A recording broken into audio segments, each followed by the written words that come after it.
Ahoy hoy! I am PlanarWalk, and welcome to the 11th episode of PlanarTalk.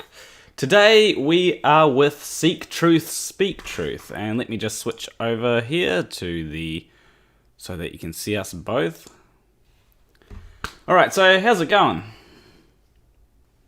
Good man, good. How are you? I am good.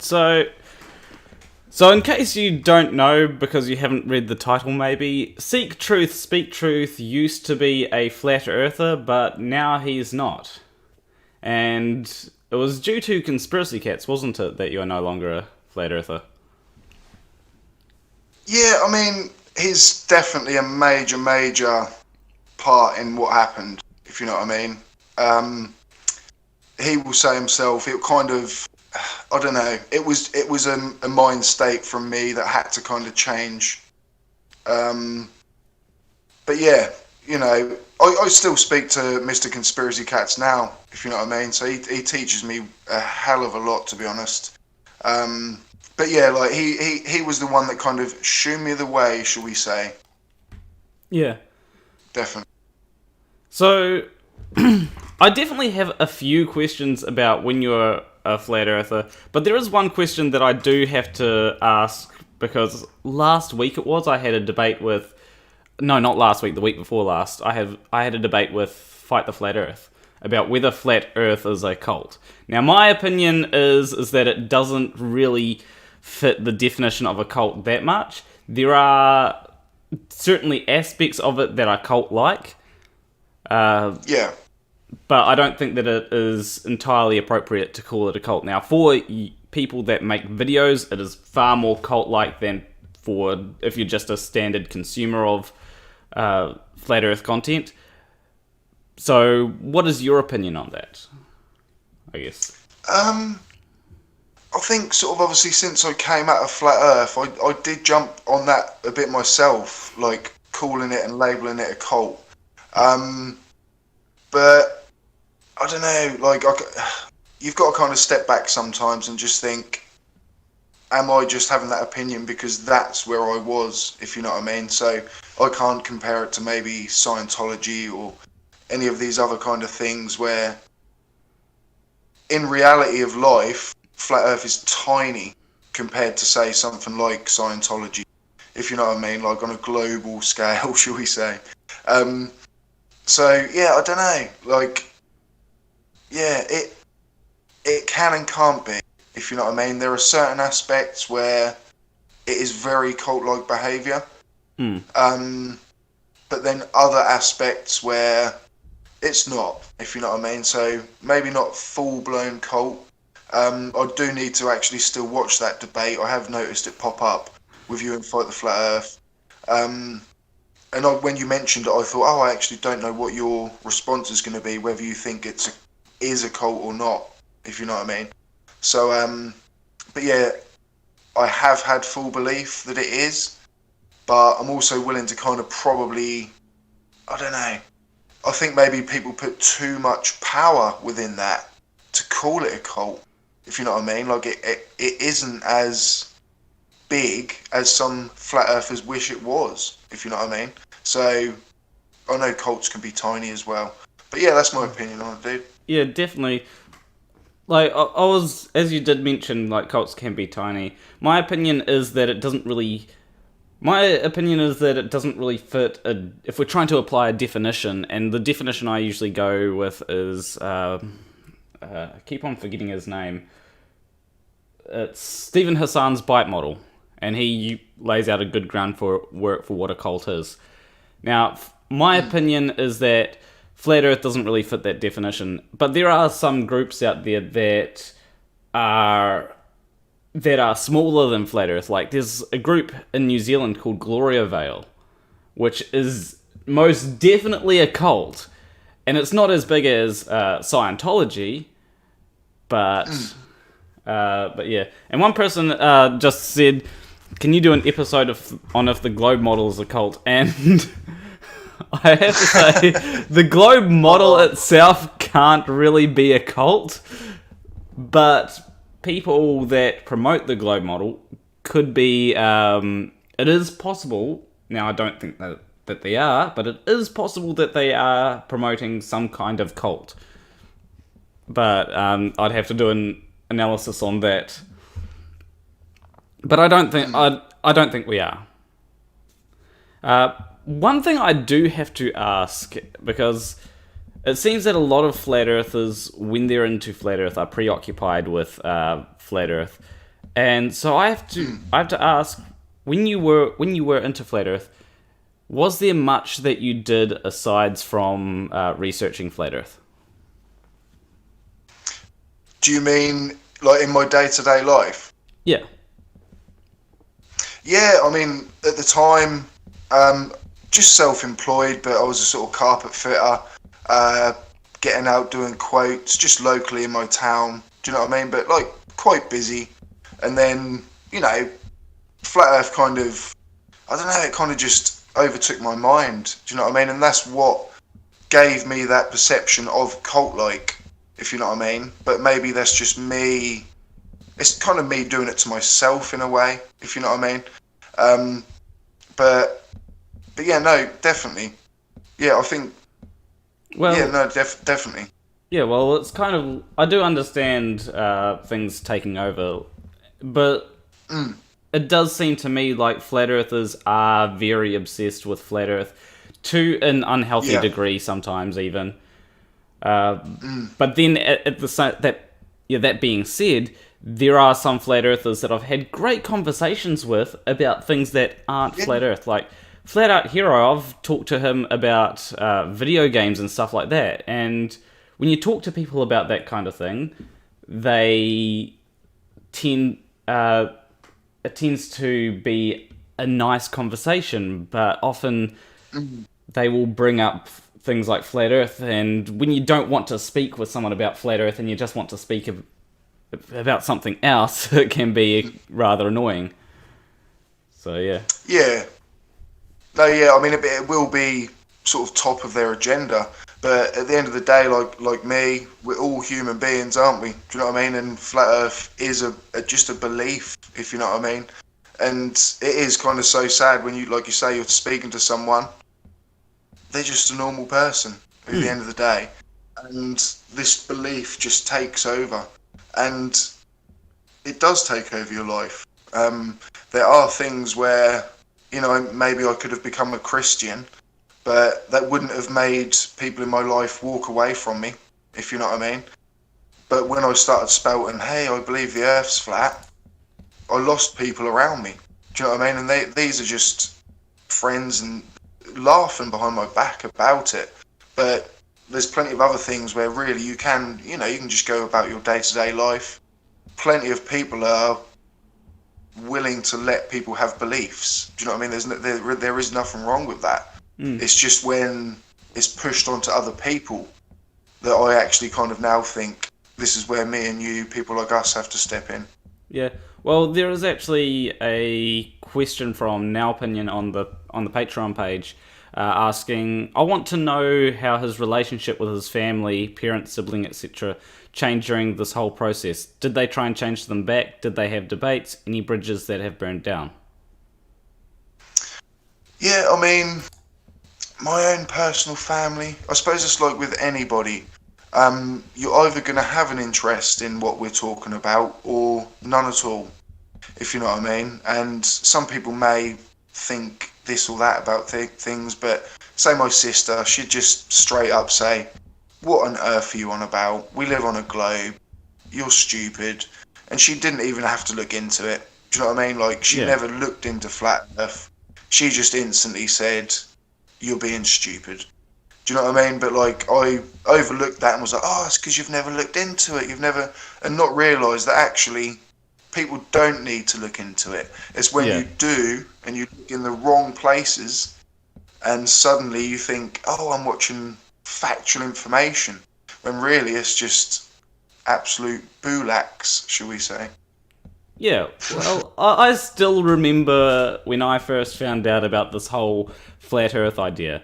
The first thing I saw, I can't remember who it was by. I think it might have been by a channel that would have been something like Globe Skeptic or something like that. Anyway, Yeah. I saw someone else in my IT course watching a Flat Earth video, and I thought that it had to be a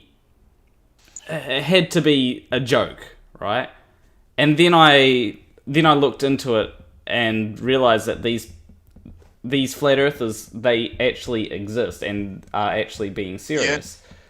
And even when I found out that they were being serious, I was still thinking it has to be a joke by some people, because I can just look outside, and the way that they're saying that the sun will move around the Earth, it doesn't do that for me.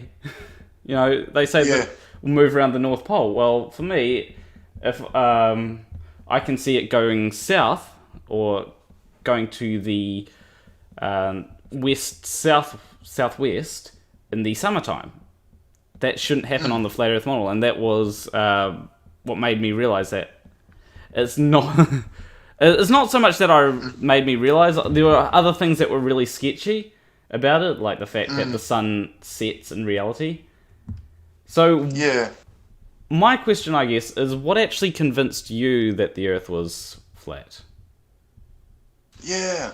I mean, like, when you come out the other side, you realise there is nothing, like absolutely nothing, that lends itself towards a flat Earth. But at the time, I was going in the other direction. You know, it is reverse psychology. And you watch these videos and it will say objective reality is flat Earth and pseudoscience is globe Earth. And, you know, you hear this a few times. And me, I had a very low understanding of things. And I don't, like, a lot of flat earthers say, oh, it's only you. I've got a degree in this, you know. You can call yourself silly or stupid, but I'm not stupid. And I'm not calling people stupid. I'm just saying that me, myself, that's why I believe I kind of went down that path, because I didn't have that knowledge of just simple understanding, like you said, of sunrise, sunset. And say people like Dell, when he does his university standing outside, he's speaking to people that have no idea or care about the shape of our planet. And you can catch people out like that. And suddenly it becomes like, wow, I know this, I know that. Yeah, well, when it comes to the standard person, I view the standard person as not very bright, and I know that sounds kind of cynical at sometimes, but the standard person isn't that bright, and even some people that I've talked to in my day-to-day life, like a lot of people say, oh, flat earthers are idiots, right?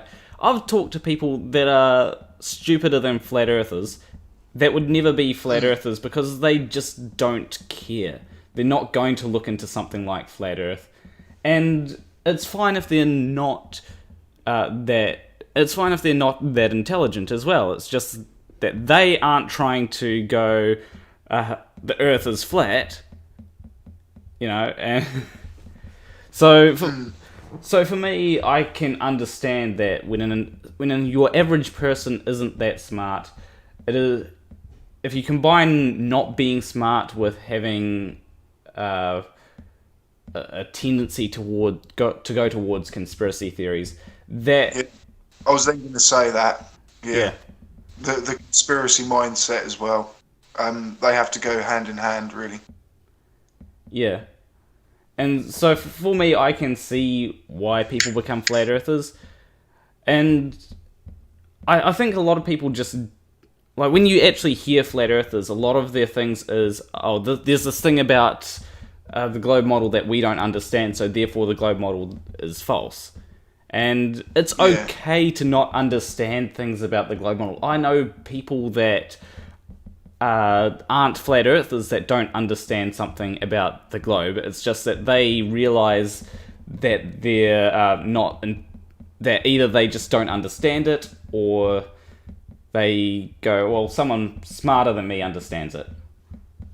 And that was the thing with me, is like, and people say, like, I will tell people I don't really know much about our globe Earth or the heliocentric model. I'm no expert whatsoever. I'm an ex-flat earther. But all it takes is a couple of little things to actually confirm the globe, and then really everything else these flat earthers can test with you, it's just thrown under the bridge. Do you know what I mean? Because of these 2, 3, 4 observations, impossible on a flat earth. And then you don't have to know everything else to know that that is real, do you? Do you know what I mean? Yeah.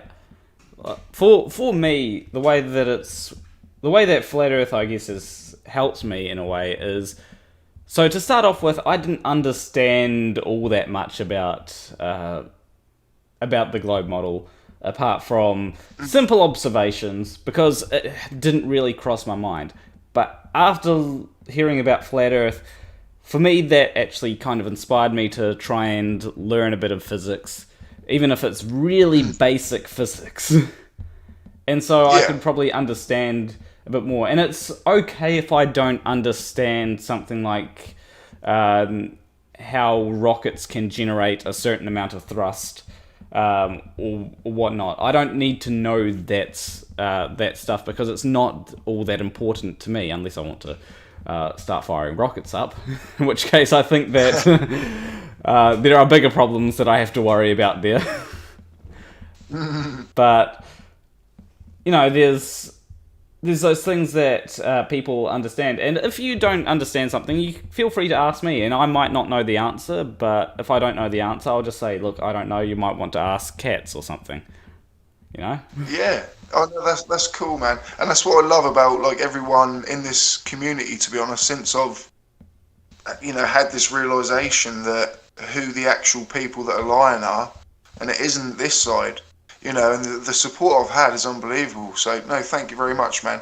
And all the minds together, do you know what I mean? It can only be more powerful than everyone just trying to do their own thing, do you know what I mean? Like, tonight, we've got to just chat and connect and learn from each other, you know? Yeah. Like, one of the things that I have liked about this is there is definitely a sense of community when it comes to people like myself, Cats, Simon, Dan, Fight the Flat Earth, all those people.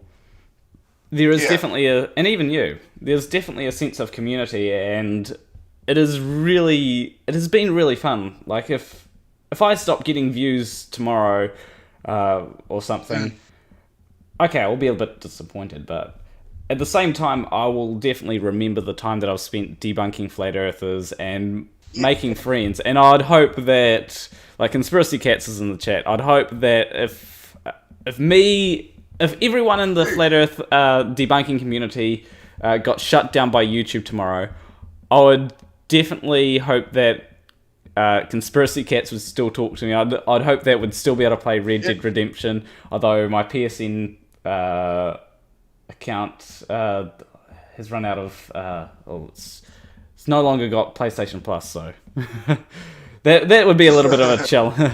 I'd have to redo that, but you know, just other things. That's cool, man. Like, well, as Conspiracy Cat is in the chat, like, he had a lady from Twitter contact him, and like an author basically, and she's writing a book about like flat Earth and things. Oh, nice. So I've got like an interview with her coming up, and I was thinking, you know, I'm going basically down now in written history as like the ex-flat earther. Do you know what I mean? Like, you know, it's probably not what I dreamt of as a child, shall we say?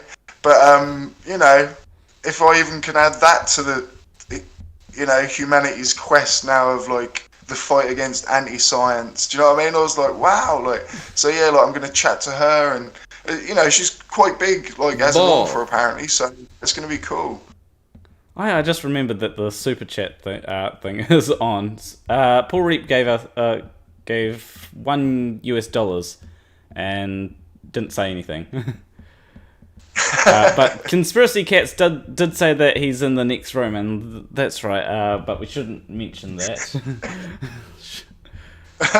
Which does bring me on to the Flat Earth community, because there is definitely a sense of community over on the other side as well.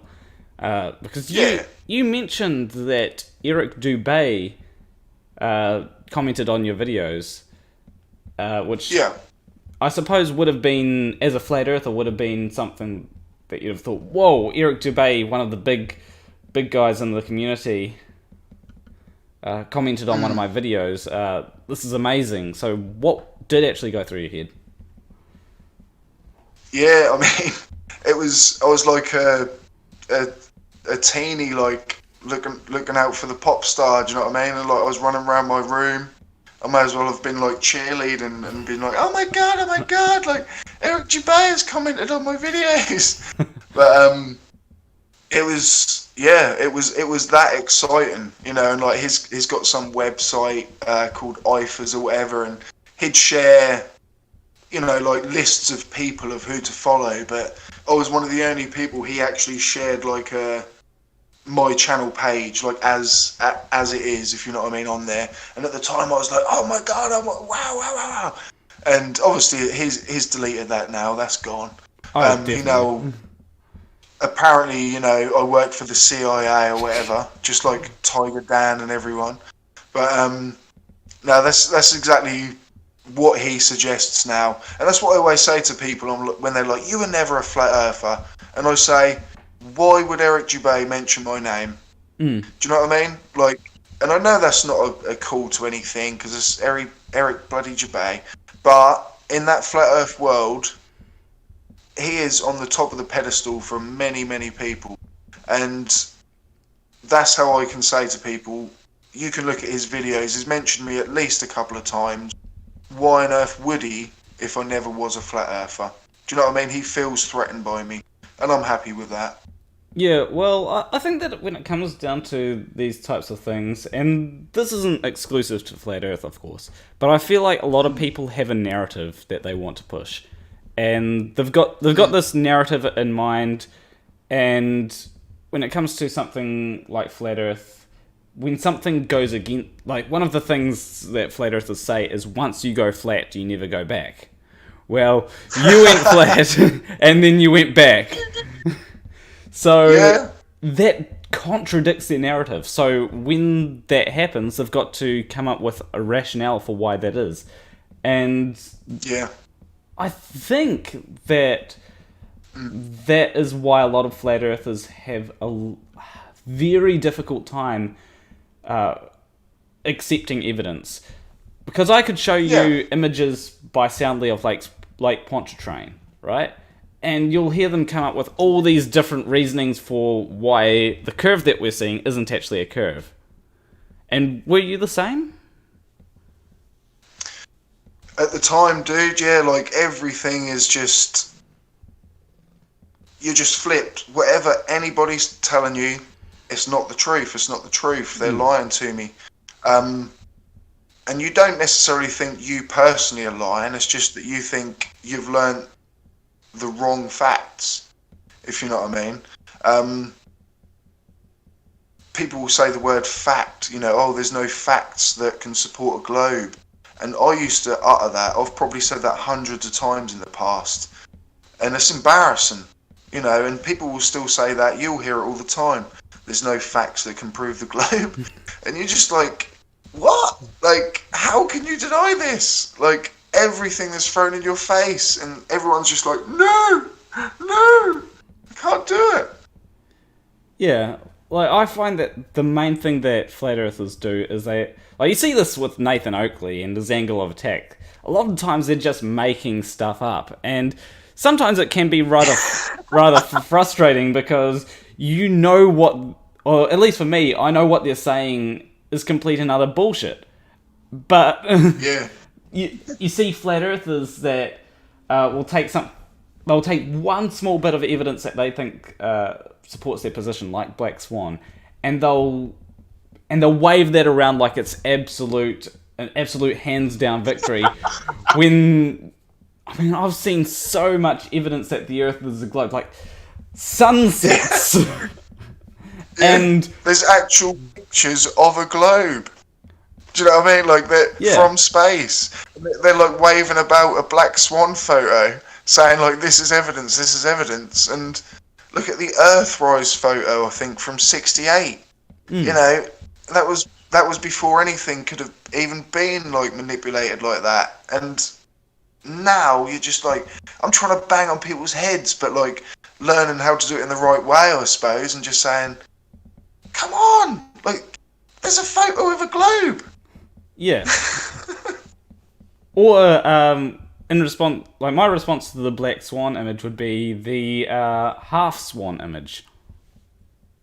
Where it's cut bottom. It's the same place, and it's cut half the oil rig off. So, there's definitely something going on there, isn't there? I think, like, if the Earth was flat, you'd never, from a foot height, you'd never have the horizon, like, 3 miles away. Do you know what I mean? Like, it's always, like, it would always be behind both of those platforms. Well, they... In what I would imagine. Yeah. Well, they do, like, the whole idea behind the black swan is that because the horizon is so far away, that means that the Earth can't be a globe, and they... Like, there's a lot of videos, and I'm gonna make one last video on it and I'm gonna be it's gonna be one of them videos which for a lot of my audience I feel like will be pretty boring because I like to make jokes, right? But for this video I kind of want to try and actually say to flat earthers, hey, look, there's issues here. Like, a lot of flat earthers will show the black swan image, but they won't show the other images taken by the same person. Like, there's the flat swan, which is where, where the oil rig is looking rather flat, and then there's what I call the half swan, where the oil rig is half cut off. And I do remember one of your comments, because I do remember when I saw Conspiracy Cats' video that you left a comment saying that you're going to review a lot of things. And I think one of the things that Conspiracy Cats said was that the flat earthers, a lot of them are lying to you and they don't have your best interests at heart. And how did that impact you? Pretty big, to be honest. I suppose, like anything, once you get involved in this kind of group and then suddenly everything was turned around, and I know there are some flat earthers that 100% believe what they're saying, but there are also flat earthers that they know we live on a globe. I used to name names a lot, but I try not to now. But no, I do still name names, what am I on about? But, like, a lot of people say, like, you can't just say, oh, they're fraudulently earning money from this, and I know they're scamming people. Eric Jabay I'll say it about, but like, there's a lot of other people where I just think, do you know what, they may be really personally affected by this, and there may be other issues behind it, if you know what I mean, because I went through it myself. So with my channel, and that's why I love your approach as well, because you come at it from a comedy approach. Do you know what I mean? And you'll have a laugh. You're not just horrible to people. Do you know what I mean? You might say something a little bit sarky or something, but you're not just calling someone an idiot. Do you know what I mean? And just dick it. So everyone needs different approaches, I think. Man. Yeah, like my initial, I was always intending on taking this on from a comedic point of view, because before this I did video game Let's Plays, and when it comes to video games Let's Plays, I wasn't trying to show how good I was at a game. I was mostly trying to just be like, okay, let's have a laugh, and that's why at one point I was just playing bad games, because what better way to have a laugh than just play games that are terrible, right? And so... Yeah, sometimes you deliberately watch a terrible film. Do you know what I mean? Yeah. and that's where... a horror film. And that's where I've always been came from. Now, one of the early videos that I made about Flat Earth was one which... It has a lot of dislikes, and that is fair enough. I was quite brash in that video, compared to what I am now, because back then my mind was just set on, if I'm going to be funny, I have to be abrasive, I have to swear all the time, Let's try and hold the record for how many times someone swears in a video, all that kind of stuff. But lately, it was actually more early last year or even before then, I realised I don't have to swear.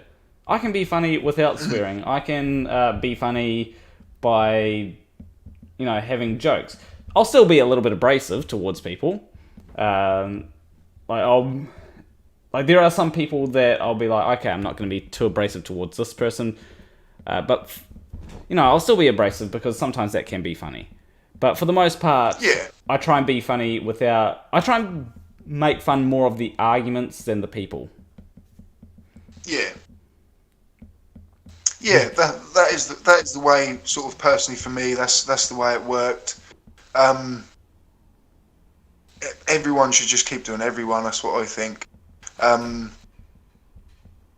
Everyone just has their own style, and I think there's the biggest thing from this, it's not really what I've learned now is, yes, it's kind of all against Flat Earth, but there's a lot of people becoming interested in the heliocentric model, our reality, and learning about it, if you know what I mean. There's not just me, I've had a lot of subscribers say, like, I'm so glad I found guys like you, Conspiracy Cats, and they learn now, and they had no interest in that sort of stuff before. So it's good in that respect as well. Yeah. So as I mentioned, for me, a lot of what I've learned lately has been because I got into the whole Flat Earth stuff. I guess my question to you is, do you think that Flat Earth is good because a lot of people actually go out and try and debunk it and learn a whole lot of things, like for me, I learned a lot of physics. Or do you think that it's a negative because a lot of people get sucked into it and then they become hyper obsessed with it? So which one do you think? I guess, do you think it's a net negative or a net positive? I think it's definitely more to the positive side. A lot of people, obviously there'll be a flat earther and they're going to say, oh, everything's growing, flat earth is, going to rule the world. But when you're kind of this side and you see channels like ours just growing and growing, no flat earth channels are exploding, like say Simon Dan, things like that. The general public are not going to become flat earthers. It is just, unfortunately, people that are conspiracy minded that would even consider that, if you know what I mean. So in the general public, what is that, 97% of everyone? Do you know what I mean? So these people think it's going to take over the world, but it never is. It is just going to stay where it is. There's no global movement, shall we say, of do you know what I mean? Like people battering down the Houses of Parliament saying, like, come on, the Earth's flat. Do you know what I mean? Like they might be there fighting actual causes, but no one's talking about flat Earth outside of YouTube. Do you know what I mean? Yeah, definitely. For me, when it comes to flat Earth, when it comes to a lot of conspiratorial thought, I find that it's because you mentioned battering down the Houses of Parliament, so it made me think of a protest. So I find that the world, there's a lot of issues with the world, and I don't think that anyone can deny that, right? But I find that you've got two different approaches. One of the ways is the conspiratorial approach, and that is to blame it on everyone else. And to an extent, you do have the elites, which you can blame a fair bit of your problems on. But then there's maybe there is something wrong that I'm not doing right, or maybe it's not quite as complex as it seems. Maybe it's very simple, and so I find that there are I find that there's a lot of ways that you can do that. And did that apply to you at all? Like, you're trying to rationalize why there's a lot of bad things in the world, or? Yeah, I mean, that may have added up towards it.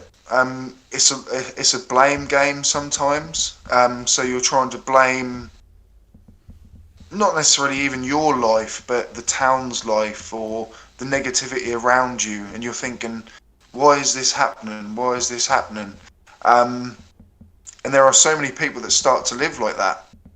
And I think they just end up turning it round and just thinking too much about the situations. Like you say earlier, like the elites, if you know what I mean. Like 99% of the elites are probably absolutely down to earth, lovely people. Yeah. Just like, you'll know this yourself, but like, there's sick FUCKs in all aspects of life. Oh yeah, if you definitely. know what I mean. And I think that it's so easy to blame they, but because a lot of us really are just a bit jealous. Do you know what I mean? Like that they do have these perfect lives that we perceive, and it's easy to suddenly say, "Oh, all these people are evil. They run the world. They rule everything." But they're not. They're just normal people like us.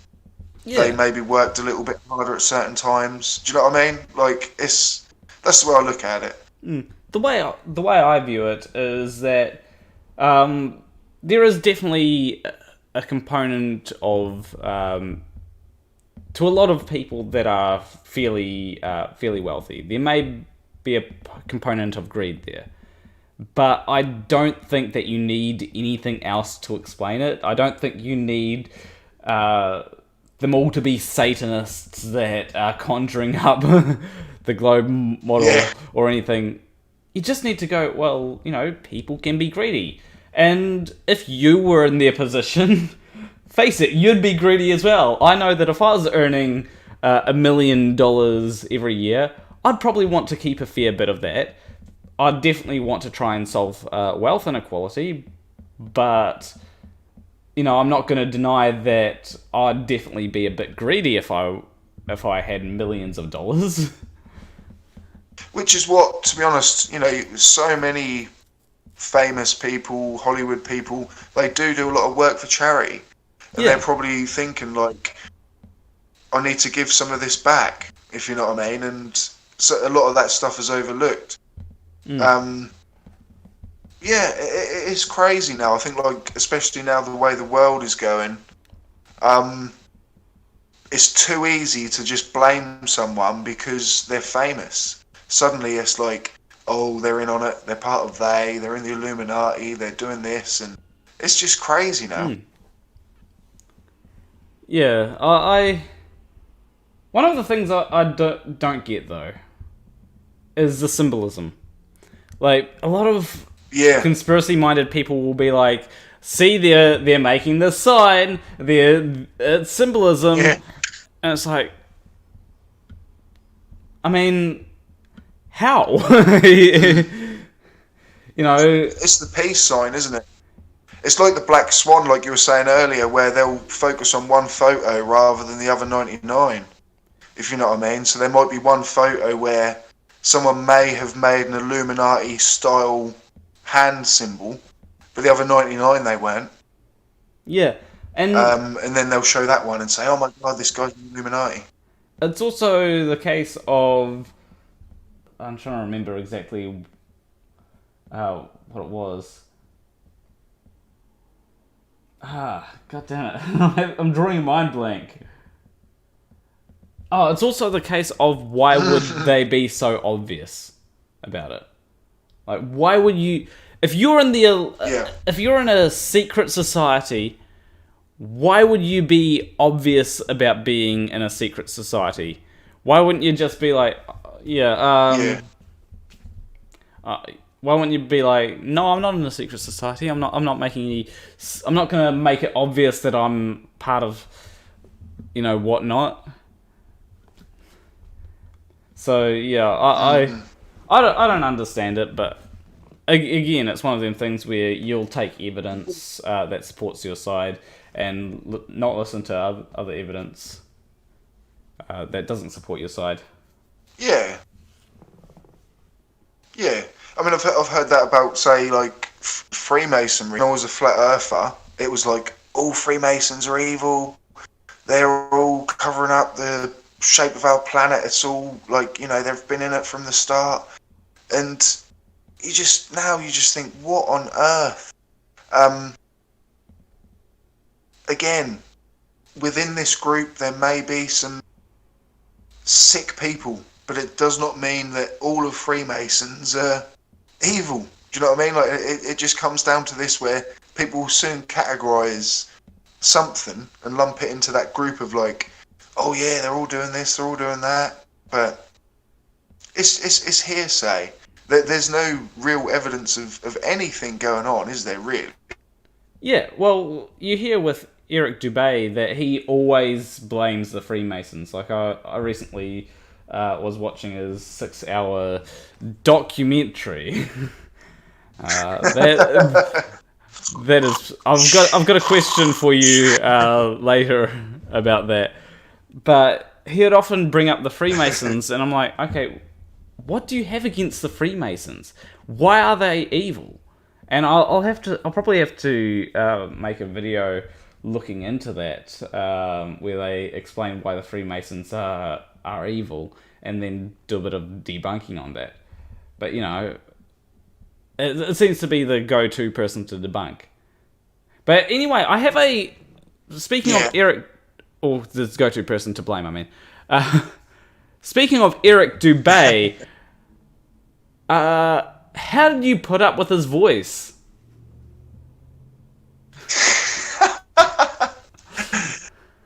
I was under a trance, dude. Like, when he came in with his words, obviously most people are going to be like, I can't even listen to him.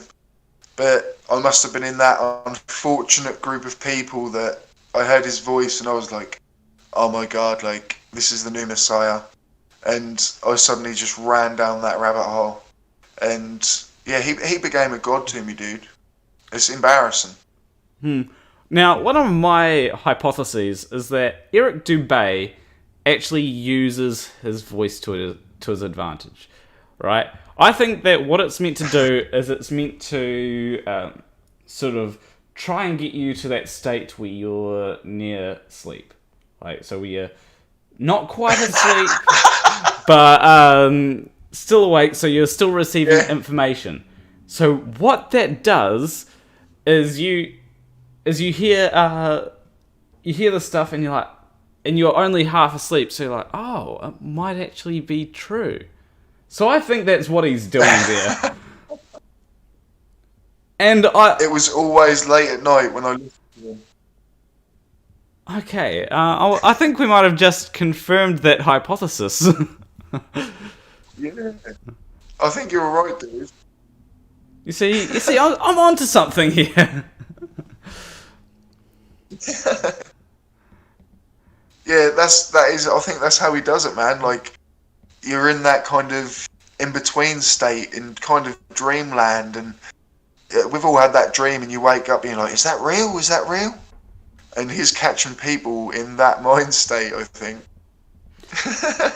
Yeah, well, I find that it's always late at night when you're sort of watching YouTube videos. And to be fair, when it's late at night for me, I'm wide awake. I am. I'm the same. I'm not an early person. Like when it comes to right now, it may be 8 o'clock in the morning, but I needed a guarana tablet to get up this early. It's 8 a.m. Yeah, 8:47 a.m. Wow, that's proof of the globe right there. Yeah, well, I've always said, like, the fact that time zones exist, and the fact, and it's not just time zones, right? It's time zones and the fact that I can't see the sun at midnight. that there's evidence that the Earth is a globe. It is very, very good evidence. Here's a question I've got to ask you. Are there any other flat earthers that you watched aside from Eric Dubé? Because we've talked a lot about Eric Dubé, but you haven't really mentioned any other flat earthers. I mean, the main one really was Dell. Oh yeah, Dell. And that's why I target Dell a lot, and Eric Dubé. I watched a little bit of Ranty, and Level Earth Observer. I actually kind of just found his laugh quite infectious. No! Yeah. No! Yeah, I was trying to bring up so the thing for that. Yeah, but... I mean, like... but yeah, like... I don't know, like... Because that's what a lot of people say, is like, oh, I never heard of you as a flat earther.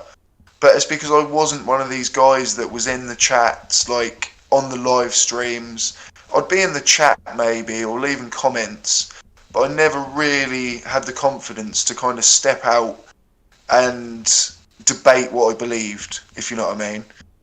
That does not mean I didn't believe it. Yeah. There's people that will call me out and say, oh, you know, we didn't hear of you. Yeah. Sorry, carry on, dude.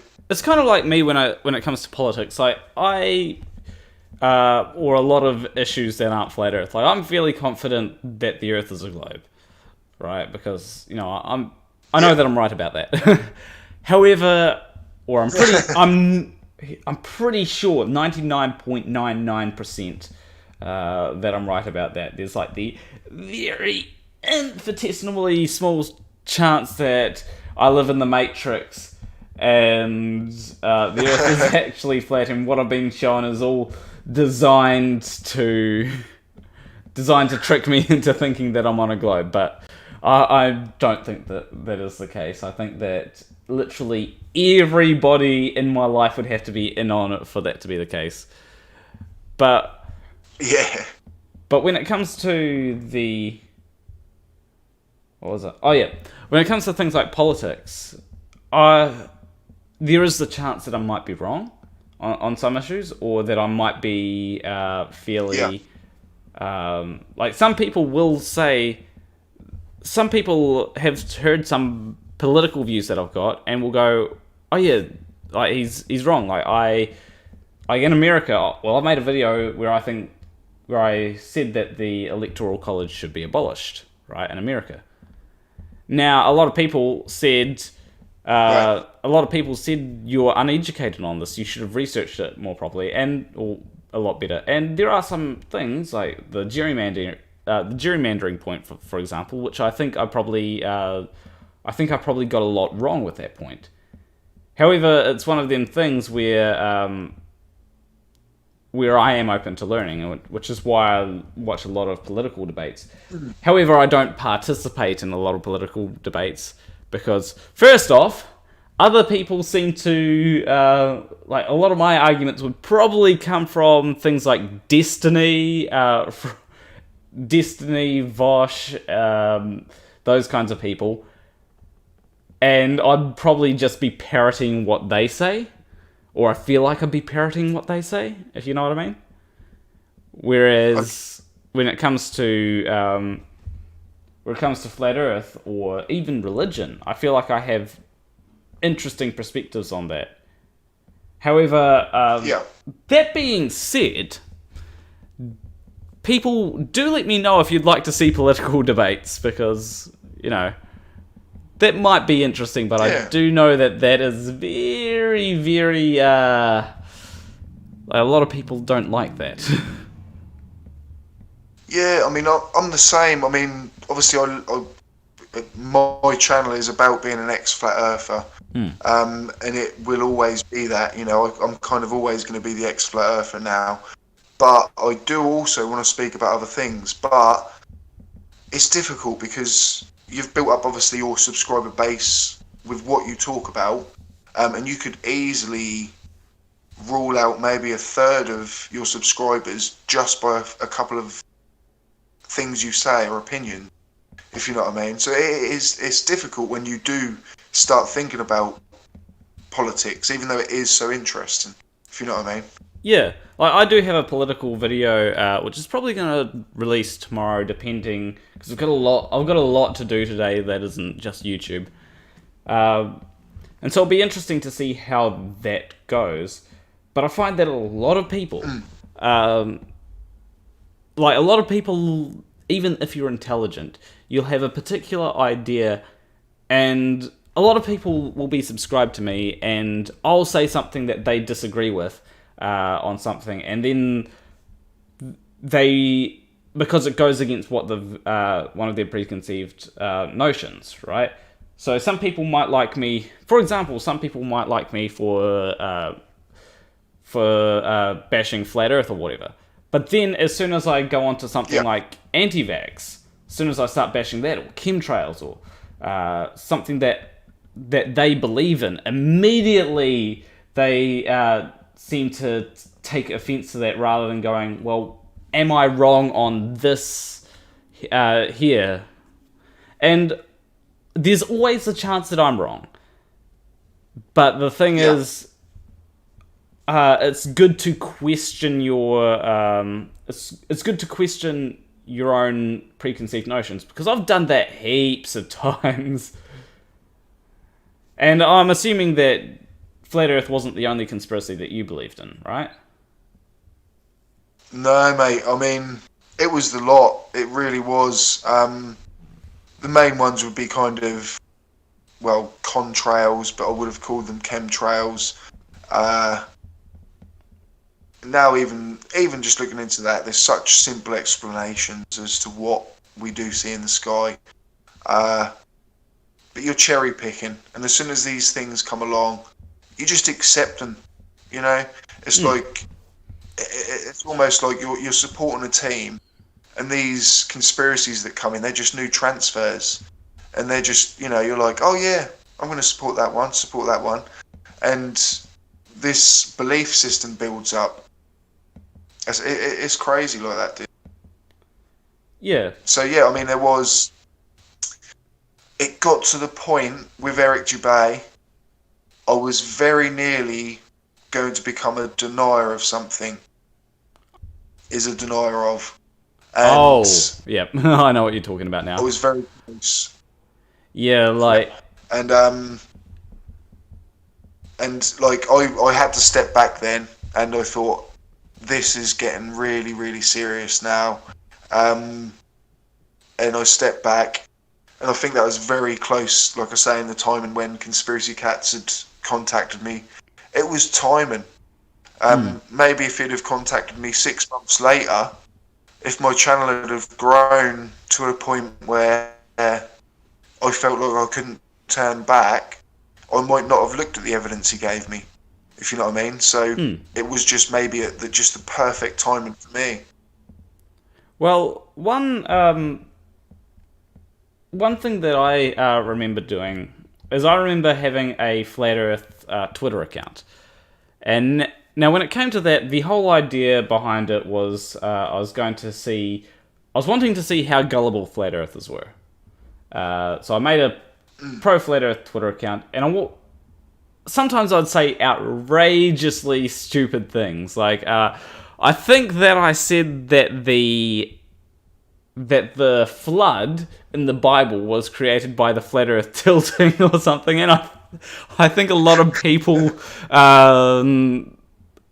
I think a lot of people on the Globe Earth side thought, okay, this person's trolling if he says something like that.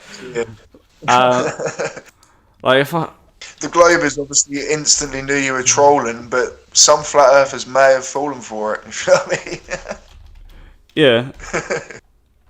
But I did eventually reveal that it was I did eventually reveal that it was a joke, and that was because I posted a tweet basically exposing myself, right? Yeah. And a lot of flat earthers picked it up. Well, like, I remember I got a message from Paul on the plane, and I was like, I can't remember I think it was about the whole thing about... Well, I think what they were messaging me about was this thing where I had shown a screenshot taken from one of my videos, which showed a document which showed that I got paid. Right?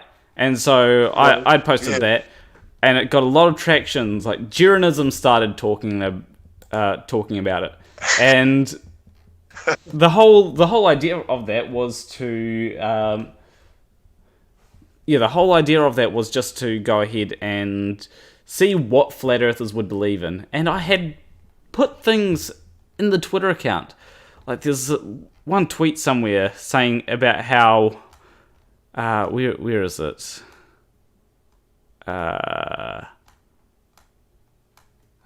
Should be somewhere around here. Hold up, let's go Control F plan. Okay, here we go.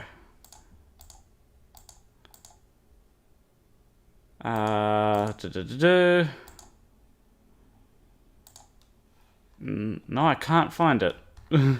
But anyway, I said that I'd plan... Oh yeah, here we go, I found it. I wonder if I should plan a walk for tomorrow. It's always nice to stand on top of a nearby hill and look at a flat canopy of trees. Funnily enough, Jiranism did not think to go through the tweets, and to be fair, it is a pretty obscure tweet, but it just goes to show that it's not really it's one of them things which I put in there just to see if anyone would pick that out. Nobody picked that out. Oh, here's a funny... But I think... Oh yeah, continue? Oh, no, I was going to say, I think like Jiranism is a parody himself, I think. Interesting. If you know what I mean. Like, he obviously knows we live on a globe. And he's just playing games. Yeah. Oh yeah, here we go. The second tweet that account ever made was, first they took away the flat earth, now they're taking away the Bible, next they'll take away our free will.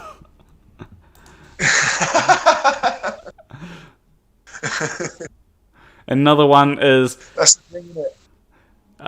Another one is... Sorry, carry on, dude. Is flat earth is often abbreviated to FE, which is a symbol for iron, which NASA tells the earth is made of. They're mocking everyone here.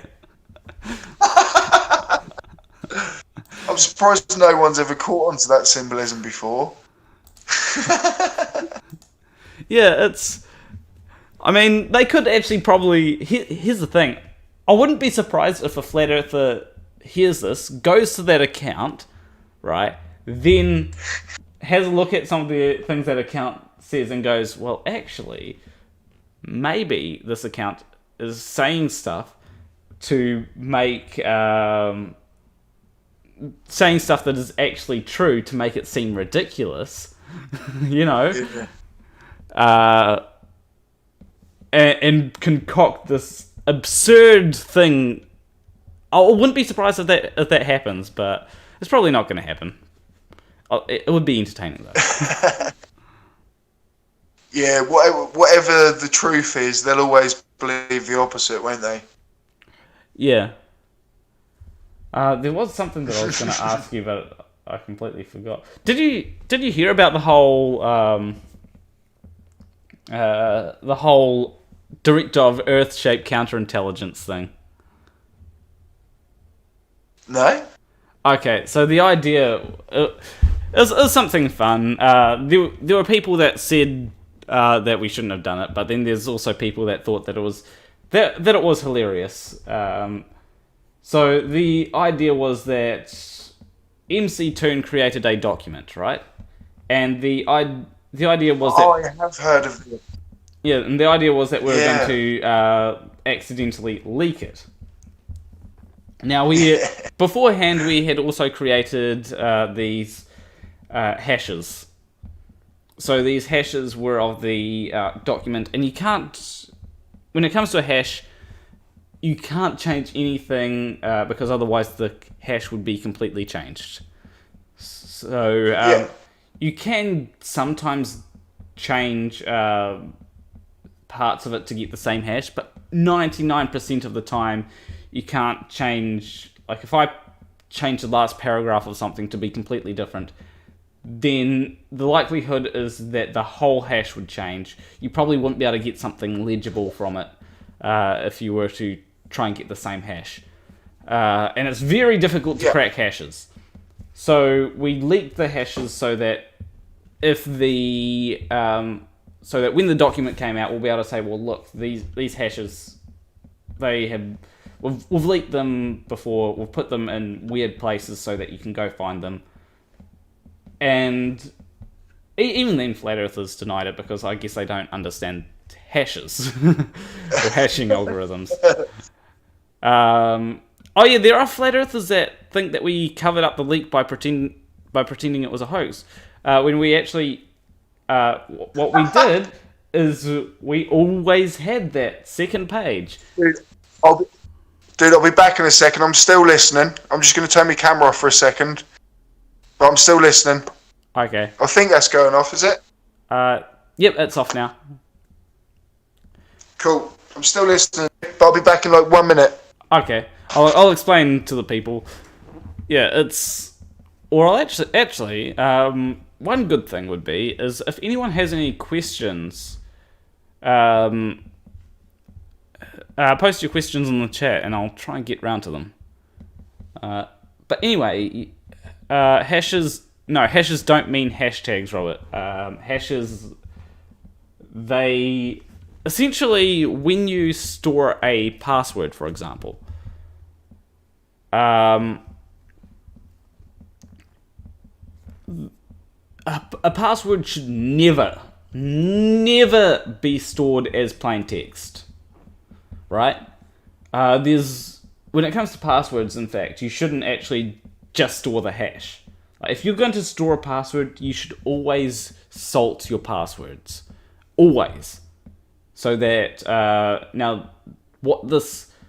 one of the problems that you can get is that if you hash the password, then you might have something else that has the same hash, right? So it might be if you just say your password is password. If your password is password, that's a bad password. But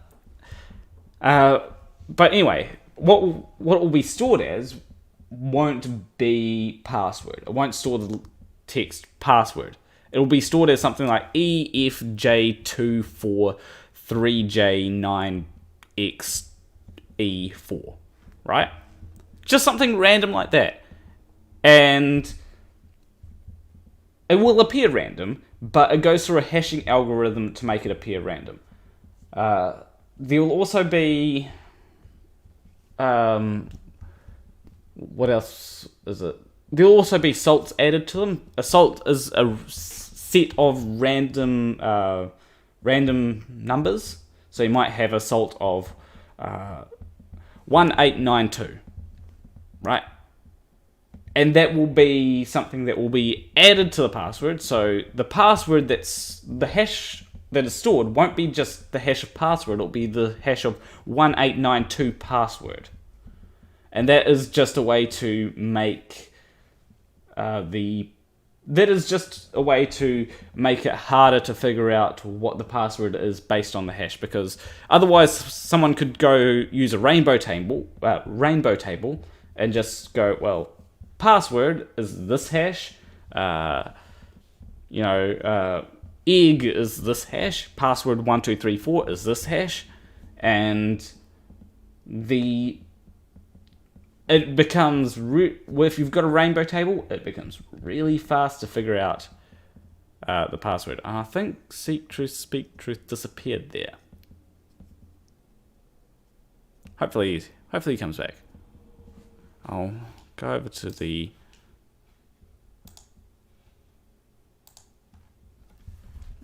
Yeah, hopefully he comes back in. But yeah, hopefully... You can also use a hash number to create indexes to tables. Hash numbers are obviously... Oh yeah, there's a lot that hashes are used for. But I usually... how do I put this?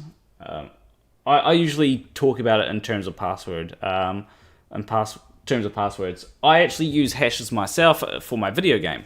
So one of the hashes that I do is, or one of the hashes that I've used is, I use a hash at the end of a file to basically make sure that the rest of the file has not been modified.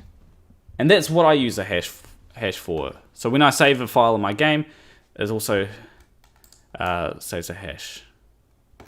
And someone sent me a friend request on Discord. Okay, well, I'll accept that.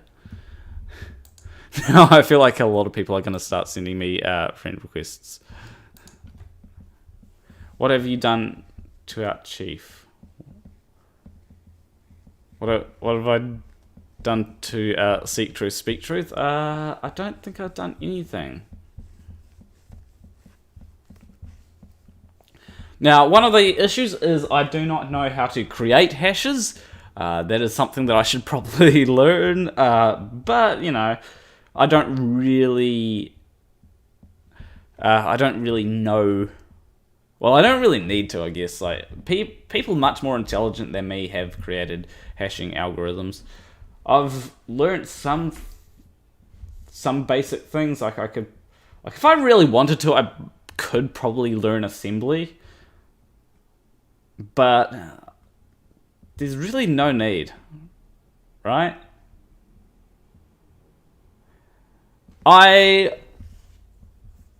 Well, here's the thing. I don't mind if people hack single-player games.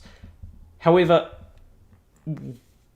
I want to create something that's difficult to hack, right? I want people to, things like Undertale. Like, take Toby Fox's game. I love Undertale, but it's really easy to hack. There's no check there, I guess, to try and hack it, I guess. Or there's no check there to see if the file's been changed. There is a little bit of check there, but there's not a lot.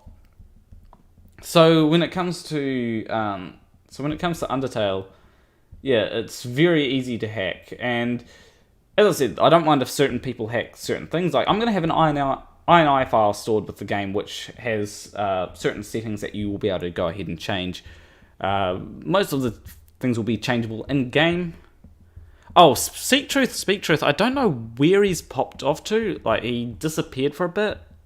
So I'm just waiting for him. Hopefully he comes back.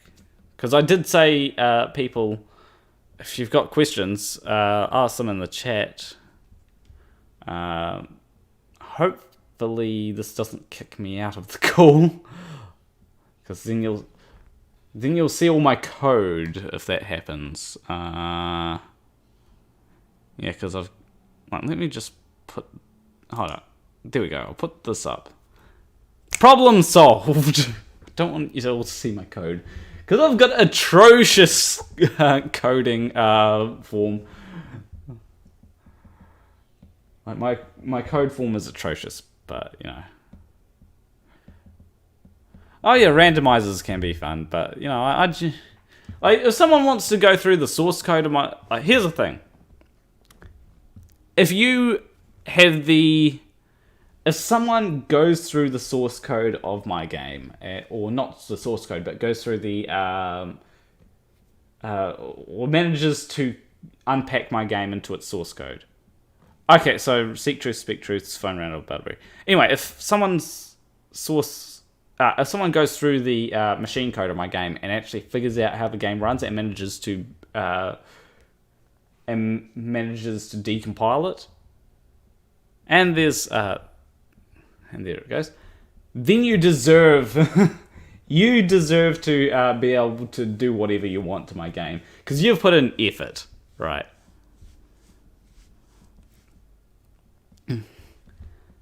So yeah, Flam says tab or space indents. Tab. Who uses space indents? I find it really annoying when I try and tab and it goes 2 spaces. That's frustrating to me, though. especially if I've been using something that...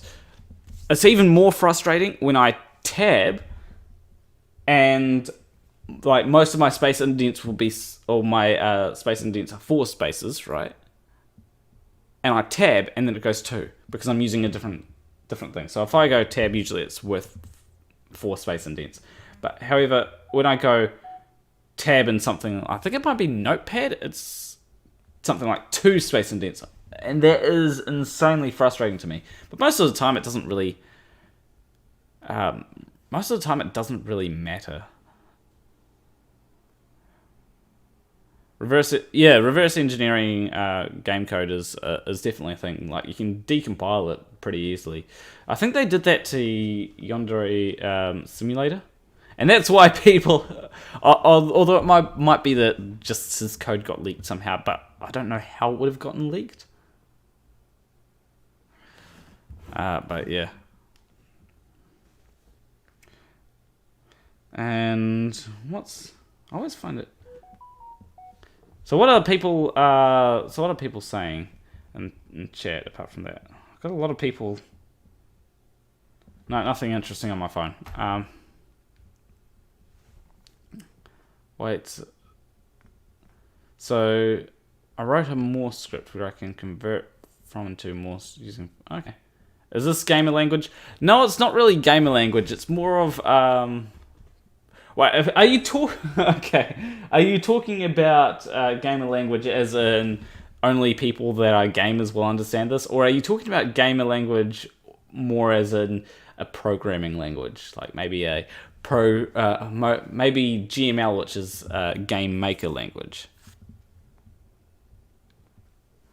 That is the question. But speaking of that, I really should be making progress with my game. Right. And I am. However, one of the things that I just thought of like last night is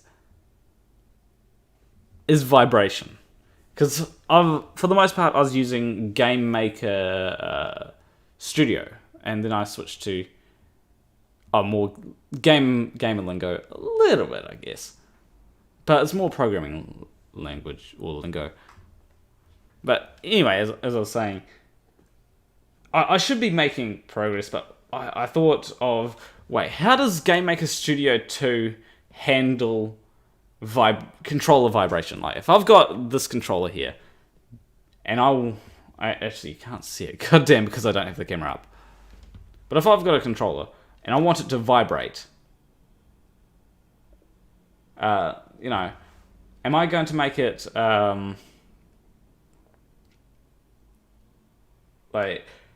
does Game Maker Studio 2 handle that differently? And it turns out it does, which makes it so much easier on debugging.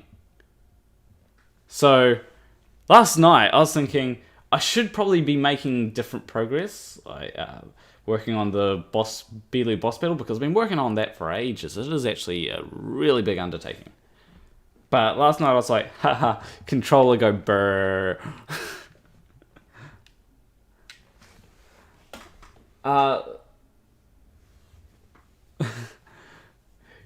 Great conversation. Shame Seek Truth still has the tech skills of a flurf.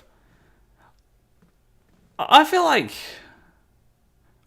like you don't, like, to understand gaming, you don't really need to understand a whole lot. Like, most people, that's why consoles are a thing, right?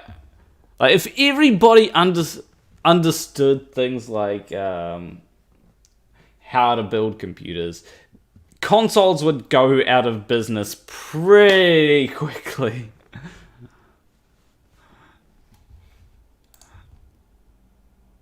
What is other people saying? One person said, coding websites, games. I don't code websites. Coding websites is painful. I know Blender cycles. Blender cycles. So I've used cycles a bit. In fact, I've used Blender a bit. Like, for example, I have created it's kind of like a simulation, I guess, of the solar system, right? And it does get annoying at times though. So I'll create I'll create sort of simulations and it takes a lot of time to render some of these things, especially if I'm using cycles. Like cycles takes a whole load of time, and I don't have a particularly powerful graphics card either. So yeah. Oh, ASP is great, Gary. I love ASP. It's just HTML that I don't like. So, you know. In the script language of my editor, it's no more than main one hello world end. Yeah, like programming is very easy, and I've been trying to teach kids for ages. It's just trying to get them interested. That's the hard part, because you know it's very easy to go. It's very easy to be like, all right, I'm going to write a program. Like, let me just quickly see if what I've got open. Oh yeah, there's vibration. All right, so like this is a script for my game, right? Like this is easy to. This is easy, right? HTML is a bit harder because HTML makes no sense. But this here is really easy, and I actually realize what the problem is, right?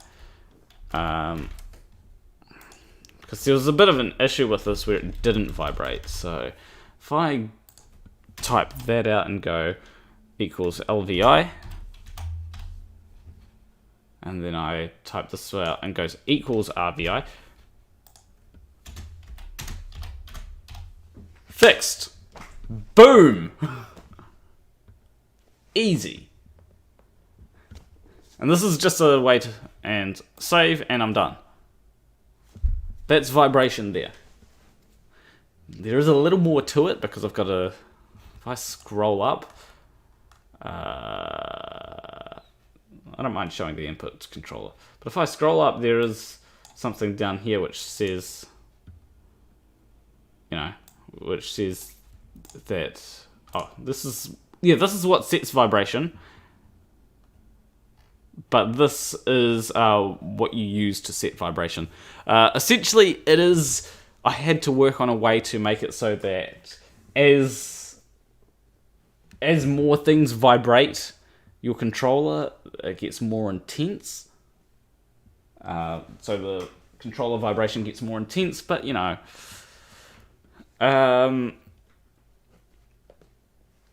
All in all, yeah. All in all, what was I saying? All in all, it's a very simple script, and it's also a way so that if I've got one thing that wants to vibrate, it can just set it up so that it's vibrating.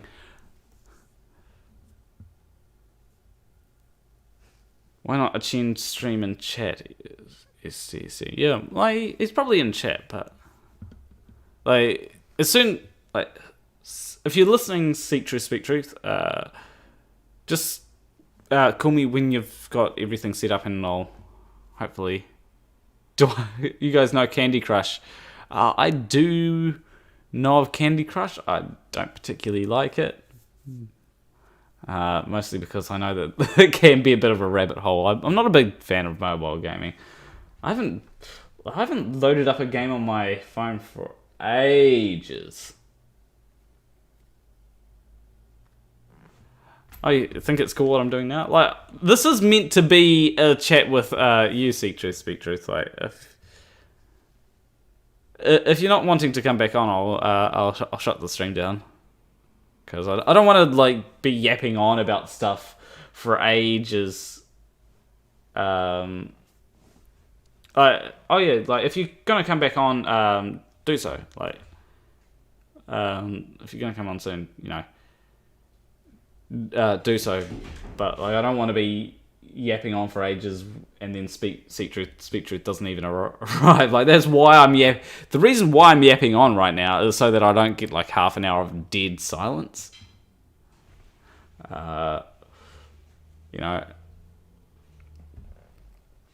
Flamio says I like the program more. Really?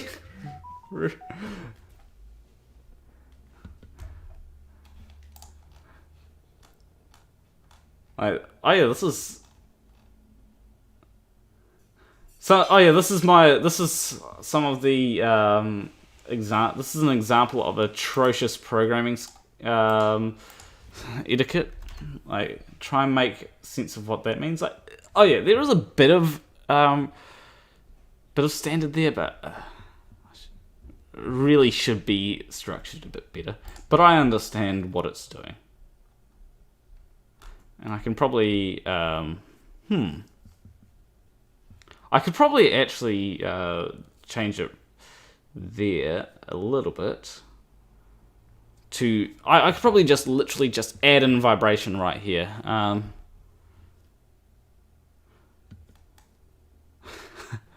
We'll let the chatbot lady read it out. Come on, chatbot lady. Read it out. Come on. Ball. There we go. Yeah, really. I like the programming more. There we go. See, it's not just Team Skeptic that has a chatbot lady. It's me that has a chatbot lady. I wouldn't know how to program a chatbot lady, though. Oh, there we go. Seek Truth, Speak Truth is back. Let me turn on my camera and pop this out. So there we go. Hello, dude. Welcome back. Now I don't have to continue entertaining. Sorry about that, bro. I don't have to. What are you saying? I can't hear you very well. Oh, really? Let me point the camera towards me. Maybe that might help. Not the camera, the microphone towards me. One person did say, I only have Chatbot Lady turned on for super chats. So I don't have Chatbot Lady on command, because that's the only thing that I know how to turn Chatbot Lady on for. So sorry for what happened earlier, dude. Like, my phone ran out of battery, and then I came back and I didn't want to disturb you. I was like, oh, you look like you're having some fun. So I was like, you know what I mean? Like, I want to, just spread it out. I don't want this to be the first time I speak to you. Do you know what I mean? Maybe once every few months we'll have a little catch up. Yeah, fair enough. And don't be like, one of the things that I don't like is I don't like feeling like my friendship with people is a business friendship. I hate feeling like that. Yeah. Like, so, if you don't be afraid to just, if you're doing nothing, don't be afraid to just catch up with me on Discord. It doesn't. I don't feel like I always have to publicize every interaction that I have with people. So, for example, sometimes I've talked to cats just completely in private, and for that it's nothing. It might be nothing to do with making a video on flat earthers. Sometimes it is about making a video on flat earthers, but most of the times it's just maybe I'll ask, hey, you want to play some Red Dead Redemption 2? And then he'll be like, either not today or, yeah, sure. And it doesn't have to be streamed to YouTube, you know what I mean? Yeah. Oh, no, that's cool, dude. I actually wonder, though, if that's what it's like in flat earth communities. Like, I'd hope not. Because I'd like to be able to have chats. Like, I'd like to be able to have a chat with Ranty and it not be publicized, Like, just a private chat, nothing doesn't have to be a big debate, but that seems to be the way that it is mostly, unfortunately. Oh, you seem to have frozen there. Oh, we got a little bit of... Now the question is, whose internet is it? Is it mine or is it his? Ah, damn. This is unfortunate. I wouldn't doubt... Oh, we got a bit of movement. I wouldn't doubt that currently... Oh, there we go. Can you hear me? Yeah, man. Okay. I was about to say, like, I wouldn't doubt that you're about trying to say, oh, can you hear me or something like that, and you think that I'm the one that's frozen. But yeah. Yeah, you're back loud and clear now, bro. Okay, cool. Yeah, but as I was saying, like, I do wonder if Flat Earthers' friendships with each other is more business or, like, whether they're legitimately friends. Yeah. I mean, I know, you know, obviously they have their meets, don't they? And they meet up with people. And you can't blame people for finding friends and a group of people like-minded. So that's why I do always have that battle with, you know, at the end of the day, most of them aren't causing. It is just a belief. So that's why it is a fine line between going for people in the public eye, should we say, that are, and they know that at least 90%. But then there is that percentage of people, and it is the major majority, they actually believe that. Do you know what I mean? Like, it's wholeheartedly, they believe the whole world is a lie. Yeah. And like you were saying earlier, it's hard to tell if it's a joke or not. Do you know what I mean? Like, it's hard to tell, like, are you lying? You know, it's easier for us now to imagine someone joking and actually believing it. But people do. And I still see people now, even globe earthers, saying, like, no one actually believes the Earth's flat. They're all faking it. They're all liars. But they're not. Like, they're as I was, genuine 100% believers, you know, and that's why it's a fine line between trying not to offend people as well. Go for the throat of the people at the top, but also I want these people here just to know who the good people are. Do you know what I mean? Yeah, like, I know that Nathan Oakley is doesn't believe it, right? However, if I make a video on Nathan Oakley, it's not to try and convince Nathan Oakley, because I'm never going to convince Nathan Oakley, right? It's to convince the people that watch Nathan Oakley. And one person did ask, Gondes Ryber says, seek truth, speak truth. Are you threatened by flirts for defecting? Sorry, what was that? Threatened by flat earthers? Yeah, are you threatened by flat earthers for defecting? Oh, a lot. I mean, not physically in my real life. I did feel quite worried when I first left. But yeah, a lot of empty threats on YouTube. Do you know what I mean? Like a lot of, oh, give me your address, I'm going to come and do this, come and do that. But it's all a hot bag. I mean, what do they... What do they think that you'll do? Like if I go, like if someone says, I want to punch your lights out, now give me your address. It reminds me of the guy in the Pick of Destiny who's like holding a knife and is like, come over here. And then they're like, no, we're not going over there. And he's like, okay, then I'll go over there as he's hobbling along. It's such schoolboy threats. Yeah, it's literally like being in the school playground. but I'm never giving out my address. You know, well, I will give out my address to people I can trust. Right, so I've given my address to a couple of people, but I trust those people.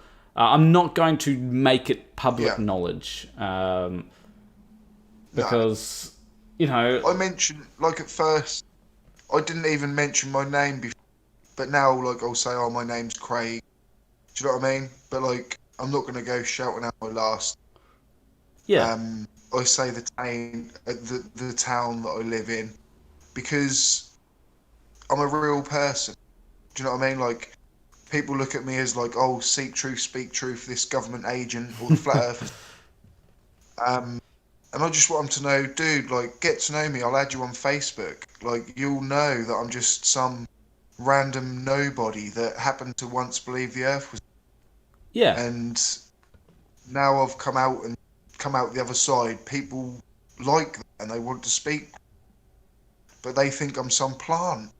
Do you know what I mean? Like, so I do want people to just know, oh, his name's Craig. Do you know what I mean? So I'm just a normal guy. Do you know what I mean? So, everybody, this is this here is Craig. So but yeah, like that is. I find that there is a lot of dehumanization going on when it comes to, and I'll admit it's from both sides. Both sides are guilty of dehumanizing the other side, because at the end of the day, we're all humans, right? And as much as I think that flat earthers can be quite stupid, they're still humans, and they still have, and that's what I like. If I was to talk to someone like Ranty or even Arwen, I'd want to talk to them as a human rather than as, oh, you're a flat earther, I'm a globe earther, we must debate this. I'd like to just sit down with Ranty, talk to him as a human, and be like, yo, what are you into? Rather than just being like, rather than just simply being like, debate me. Yeah, that's the way. I mean, to be honest, Ranty has got me blocked on his channel. You can't even type even STST without that being blocked. He's like pre-blocked it as all his like words and things. Like when I had my interview with Simon Dan, he kind of Ranty just went crazy. And that shows me really not wanting the truth. Do you know what I mean? Like, why should he block me? It was because he was worried about his subscribers knowing about me. Do you know what I mean? I think that when it comes to it, like as much as I do like Ranty, like, he does have flaws. Like, with most flat earthers, I find. And it's actually really strange. A lot of the flat earthers who I really respect, they end up not being flat earthers anymore. Like, you were like, even when you were a flat earther, when you left that comment on Katz's channel, I was like, I respect this guy. And then all of a sudden, you're not a flat earther anymore. So I need to keep on sort of lowering the bar of respect that I have for flat earthers. Yeah. And when I find a flat earther that's like, goes over the bar, I'm like, hell yeah. Oh, wait, he's no longer a flat earther. Or, there is one person, though, who currently is sort of over that bar that I used to have, and that is Rachie. Yes. Like, I'd love to just drag her on for a discussion, and it wouldn't be... I know I'd probably label it as a debate, but it wouldn't be a dumpster fire debate. Like, I've seen her on Team Skeptic's channel, and it's one of them things where it's not a... Or was it Fight the Flat Earth? I can't remember which one. Maybe both. It's probably both. But anyway, it wouldn't be one of them things where I'm trying to get a dumpster fire. It would be a legitimate, what don't you understand about the globe? I'll try and understand it to the best of my abilities, kind of thing. Or, what evidence do you have that the Earth is flat? And if Rachie is listening now, we've only got 36 people watching because I went on that tangent about programming. if Rachie is watching now, feel free to contact me and I'll drag you on for a for a discussion. I'll label it as a debate because everyone likes watching debates, but it'll be more of a discussion than a debate. She's really open-minded, and she's a really intelligent girl. And I've said that to her, is like, but she's looking in the wrong places, basically. And even she's questioning gravity a lot. But like I've tried to explain to her, is you don't even need gravity to prove the globe. Yeah. I mean, like, obviously that is part and parcel of it.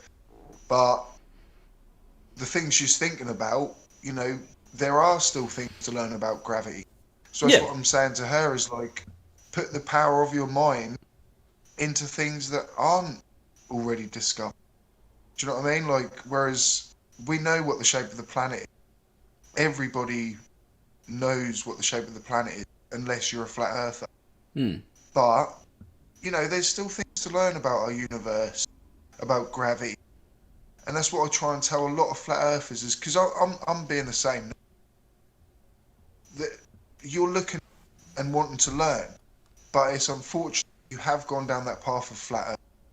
But why can't you just step and then actually learn about the real world? There's still things to learn about that. Yeah, well, do you find that when it comes to a lot of flat earthers, that they want to discover something new about the world, but when it comes to actually trying to discover something new about the world, it's difficult. Like, if you want to come up with a new theory of gravity or something, or a new... or anything that's remotely academic, you've got to put in a lot of effort. Like, I wouldn't be able Flat to... Earth is the easy route. Yeah, I wouldn't be able to figure out why stars why stars are rotating or moving too fast on the outer edges of galaxies. I wouldn't be able to do that myself. And because of that, I don't even try to pursue that. But when it comes to something like Flat Earth, I could easily just make stuff up to try and explain things on there. Like, so do you think that's what it is for a lot of Flat Earthers? Yeah. Flat Earth gives you an easy route to suddenly becoming very knowledgeable. You don't have to learn a lot to suddenly know the truth about the planet. You know, all you've got to say is, oh, water's always flat. Can you feel yourself move? Oh, no one ever does. And, you know, you've spent maybe a weekend and you've overwritten everything you learnt in school and everything everyone else has learnt. And you put yourself above that. Again, that's why I always say it is so hard to step away from it. You know what I mean? Like, people like me and, say, Jose JG, we are a rare breed, especially the ones that stick around. I'm sure plenty of people leave Flat Earth, but then they're not creators and they're not public about it. But yeah, I think there'll be more of us. And that's why I want things like this, grow the channel. I want, as soon as someone finds Flat Earth, I want them to know that there's a big ex-Flat Earther out there. Do you know what I mean? That just, like, is their problem. Because it's what it was. That's what swung me with Jabay, things like that. You think, oh, these are quite big channels. They must know what they're talking about. And it's nothing to do, is it? Yeah, like, Simon Dan's a fairly big channel. Does he know what he's... Well, he does know what he's talking about, but, like, do you think he knows what he's talking about if you're a Flat Earther? If you're a Flat Earther, you probably don't think that he knows what he's talking about. So I hate appeal to authority because it's... Like, authority can be as wrong. A flat earther, I mean, I myself literally thought Simon Dan was like the top of the pile. So it was quite ironic when I ended up like being interviewed by him and actually just getting on with him quite well. So that shows the difference between those two mindsets. Where at one point you're thinking, "Oh my God, like this man is employed to lie about our planet. He is sitting, and it's sinister, isn't it? Like, imagine actually thinking there's people being paid to lie about the shape of our planet, and like the mindset that would then put you in. If you know what I mean. Like, it's so sad, man. Yeah, when it comes to me, I don't like to say that anyone is I don't like saying that people are like for Nathan Oakley. I'll say that he's in it for the money, but I'll never say something like Flat Earth is a conspiracy to make other conspiracies look bad. I was thinking about doing that as a joke, but then I realized that there are a lot of people that unironically believe that. Yeah, I did. When I left Flat Earth, I struggled to believe that I'd been that stupid. So one of my conspiracies I fell into after that was actually believing that, like, it's some CIA psyop to make conspiracy theorists seem dumb. If you know what I mean. So I then went to that route for a good couple of weeks, to be honest, and I was like, oh, okay, I know the Earth's not flat, but there's a reason why this is out there. But it was just my own mind. I couldn't handle the fact that I'd been basically. Oh yeah. So I had to go to something else. But the balloon landed, shall I say, and my air deflated, and I just realised, hang on, there's just some silly people on the. One person did ask a fair while back, like 15 minutes ago, did you experience friends or acquaintances turning their backs on you while you're a flat earther? And they say, I hope it's okay that I ask. Yeah, well, a little bit. I mean, a little bit. Mainly the people on my outer circle of friends. But people I'd have, say, on my personal Facebook. But even now, I'm known as the ex-flat earther. Do you know what I mean? Like, I'll never get rid of that tag, I don't think. But maybe I shouldn't try and get. Do you know what I mean? Yeah. Well, like when it comes to things, I feel like there are labels that sort of stick with you for a long time. You okay there? Can't tell if you're moving or not, or if you're frozen. But yeah, it looks like he's completely frozen. I'll say what I was going to say to the chat anyway. So when it comes to labels, I find that there's a lot of labels. For example, when I was young, I heard this noise, and I had no idea what it was. And it was like a sort of cracking noise, and I was thinking... I was thinking that it might be like the window breaking or something. Oh, okay, face of damn internet. That makes sense. So I thought that my window was cracking or something. So I went to my parents' room. And I said, there's a sound, I don't know what it is. Turns out that there was a snail going across my window. It was a snail. I didn't see the snail, but I had checked. I didn't see the snail because it was dark, right? It was night. And what was happening was the shell was sort of going along the window, and so my mum pulled the snail off, and then after that I was known as being scared of snails. I'm never going to live that down. So when it comes to, even though like a few nights later, there was another snail, and that snail was far louder. It sounded like a car was doing drifts I was doing like donuts outside, so I plucked that off the window and threw it into the garden as well. Then there was also a time when I caught a mouse, and so I got the nickname of Pussy. Never gonna live that one down either. I managed to beat the cat in catching the mouse. Like, me and the cat were after the mouse, and I beat the cat.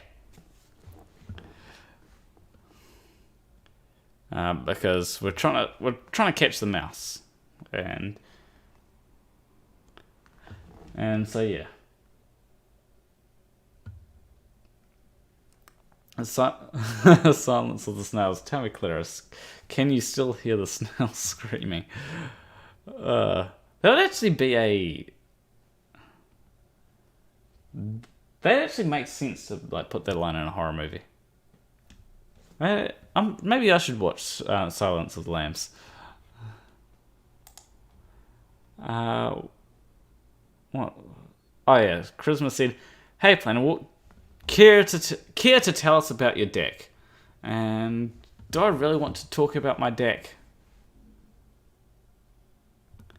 I think that Speak Truth's internet is too bad to probably continue, so I'll probably end up in like 5 minutes.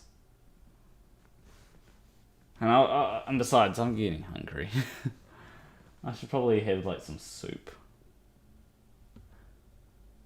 I've got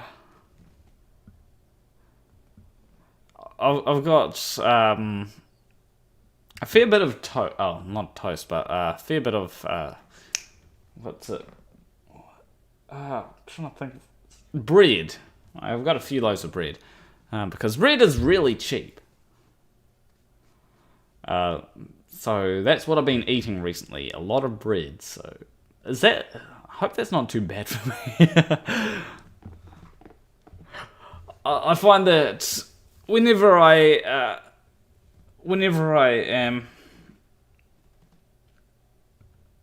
eating like really cheap food, then people start worrying. Like, there was a time years back when I was eating, when I said something about eating flour, right? And flour is fairly tasty if you add a bit of salt to it, right? Hell, I'll cook some flour with I'll mix flour and water and add a bit of salt in and a bit of pepper, of course, and then that tastes nice. Tastes really, really nice. Obviously, it's not great sustenance, so generally I only do that. How's my celiac tolerance? I think I have fairly good celiac tolerance. My sister, on the other hand, is fairly celiac intolerant. Although she's been doing pretty well recently with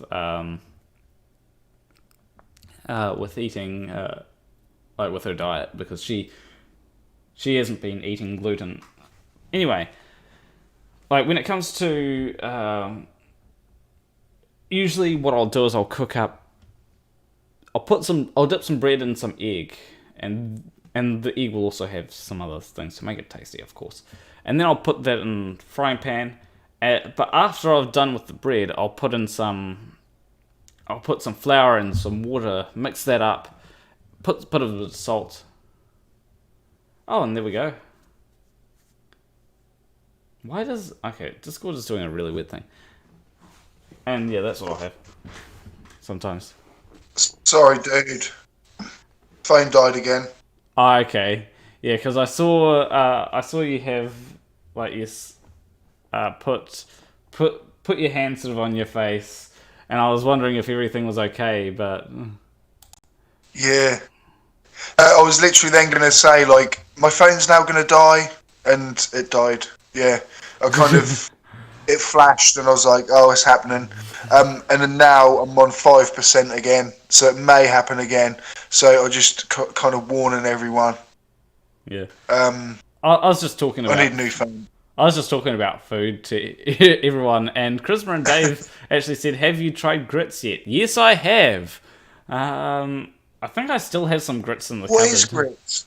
Oh, it's a southern, South American thing that they will often have. It tastes like if you put it in a pot and you add water to it, it can taste a bit like scrambled egg.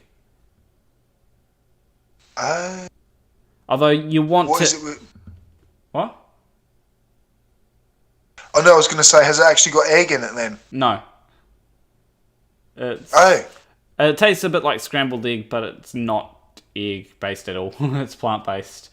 It's something that you do have to add flavouring to, though. Like, by itself, it's really meh. But once you add a bit of flavouring, you can get some nice things. It's kind of like, in a way, it's like rice.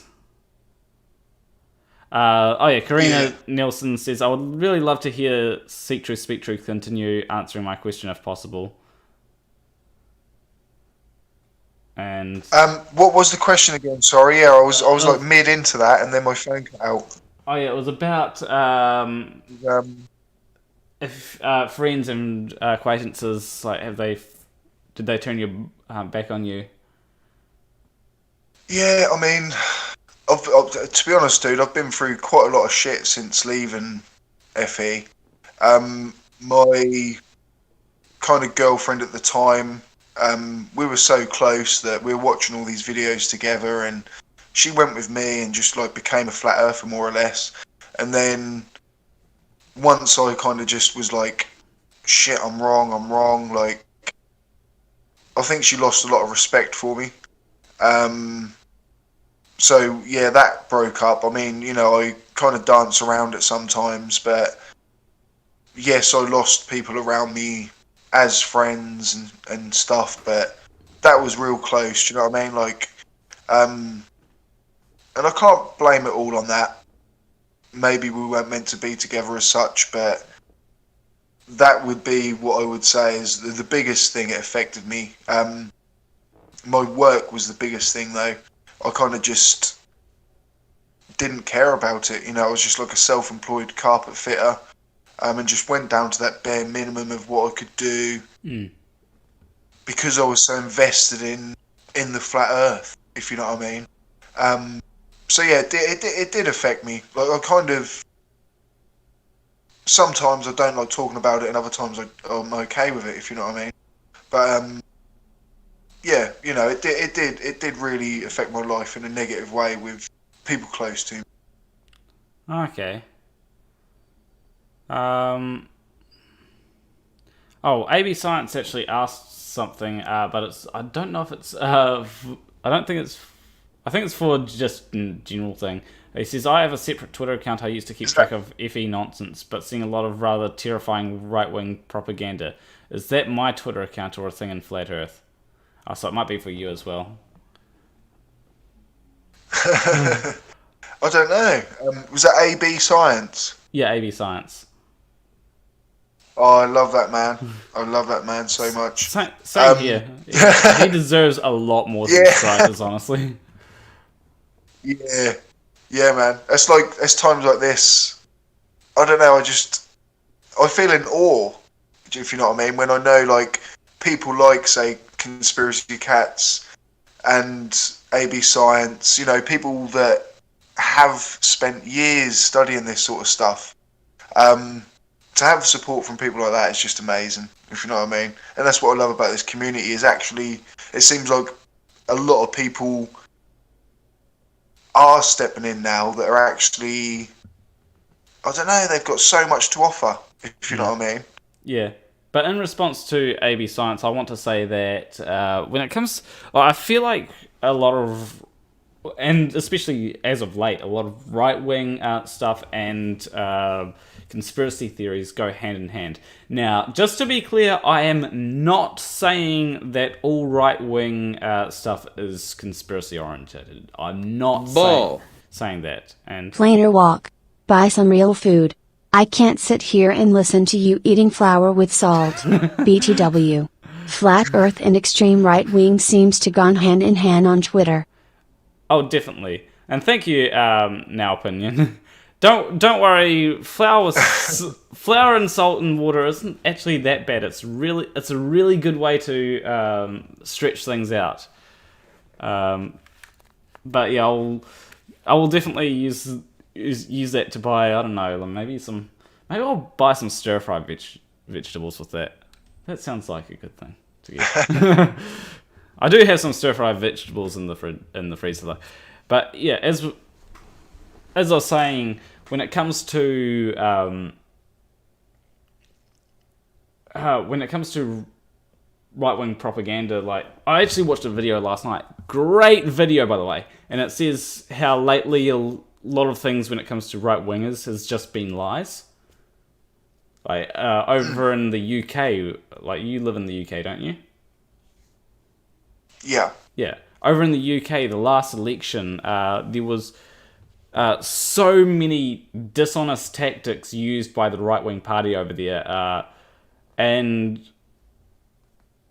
it was just a thing of whole... Even I didn't know this, how dishonest it was. In fact, apparently they had renamed their Twitter account to make it seem like a fact checker, and they had also brought up a domain to publish a false Labour Party manifesto over there.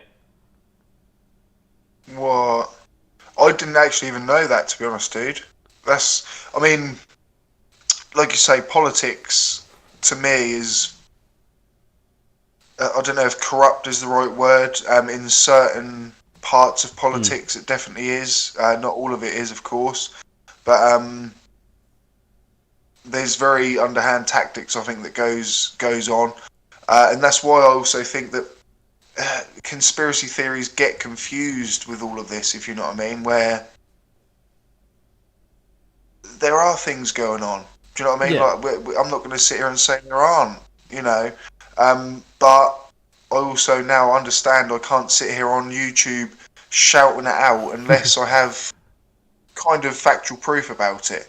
Do you know what I mean? Like, I can have an opinion, but yeah, there's certainly a lot that I'm unhappy with UK politics, especially. I don't know if the right word is a globalist. Do you know what I mean? Like, and I look at a lot of things, but I don't know a lot. But I'm trying to understand it, if you know what I mean. Even the left and the right, and there's a lot of people that don't even know what that is, and that was me a few months back, if you know what I mean. So yeah, it's a lot to take in, but opinions, especially when you get to that point, do we ourselves have a lot to say? I know, like, say New Zealand, that's where you are, isn't it, New Zealand? Yeah. To me, or what I see about New Zealand, it's like ran by someone really cool. Yeah. And there's like stuff that goes around the UK where they're comparing our president to yours, and they're just saying it's a laughing stock, like how badly we treated this whole scenario with COVID and things like that, and if you know what I mean. But that might just be our opinion of what is shown to us. I don't know. Was it well done for you? Were you happy with how it panned out? Yeah. I am fairly happy with how how the COVID stuff panned out. Now, it is disappointing that it is back in New Zealand, but it's one of them things where I'm not entirely convinced that a different government would have done it better. Like, maybe Karen... okay, so just so that everyone knows, when I talk about Karen Collins, I actually mean Judith Collins, right? Because she is acting like a Karen lately. And I call Jerry Brownlee Budget Clive Palmer as well, because they look identical, or very nearly identical. But yeah, like, I don't think that they would have done better. Now, maybe they would have. I don't know. We can't know. And that's why I am willing to give them the benefit of the doubt as to... we don't know what they would have been like. They may have done brilliantly. We don't know. But the way they are acting right now, it's bad.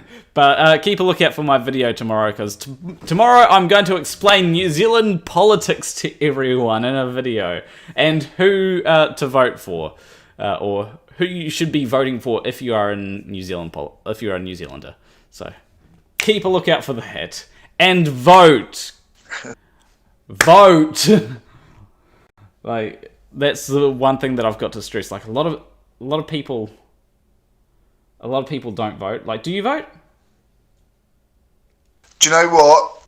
I used to be very anti-voting. I was, and I know it's a false quote now, but people used to say it was a Mark Twain quote, where it was like, if your vote meant something, the governments wouldn't let you do it. And it's not actually a Mark Twain quote. It's just presented as one, and a lot of people just run with that. I'm up. Like I personally have never voted in my life. I'm a 34-year-old man, and I think that I've never looked enough into it to put a vote in, if you know what I mean. I think it would be unfair if I did vote and just think, oh, well, I don't like them. My non-vote is probably better than voting for the wrong party without looking into it, if you know what I mean. That's the way I've always looked at it. Yeah, well, the way that I view it is a really good idea to vote. Especially, like, the reason why is because when it comes to voting, a lot of people will say, oh, I don't know much about it or something. In that case, look into it. Like, that's the way that I view it. Like, that's exactly what I'm doing this year. And I should have done the same last time. I did vote for Labour last time, but this time I might change my vote. Actually, I'm pretty sure that I'm going to change my vote this time, unless someone wants to convince me that, you know, maybe Labour National or whatnot. It's going to be hard to convince me that National has the best policies, but you know, they may not have completed their policies. And New Zealand First, it's like I sent them a message, they didn't respond with they didn't respond with anything useful, so I'm probably not going to vote for them. But yeah, like, definitely, like, there's two things that you should know about when it comes to voting. First thing is how your system works, because that is pretty important as to who you should vote for. Like, if you're in America, it's not really worth voting third party. However, in New Zealand, on the other hand, it is worth voting third party, because if you vote third party, you might give a seat to your party. And that does help you decide, okay, maybe I should vote third party because I like this particular party's politics more than I like, you know, maybe Nationals or Labour's or whatnot. So yeah, I definitely recommend everyone vote. Everyone learn about what policies you are voting for, and then vote. And I suppose I look at it now as, like, there's nothing stopping anyone from actually becoming a politician, if you know what I mean. If you actually went through it, I'm speaking for myself now, as a working class citizen, put these supposed people that run in the country in an evil place straight away, because I'm not happy with the way the country is run. But really, there's nothing that could stop me or would stop me from actually thinking, why can't I try and do that? If you know what I mean. And there's no one going to come along and put a gun to your head and say, like, oh, you've got to do exactly what we tell you. Do you know what I mean? Like, yeah, you can do it if you want to. And there's, say, with sports fans, I'm the same. I'm an armchair fan, whereas there's a lot of armchair politicians. Do you know what I mean? Like, you can sit on your seat and moan to your mate down the pub, but really, if it means that so much, step up and change it. Do you know what I mean? Like, and a lot of people don't realise they can do that. Yeah.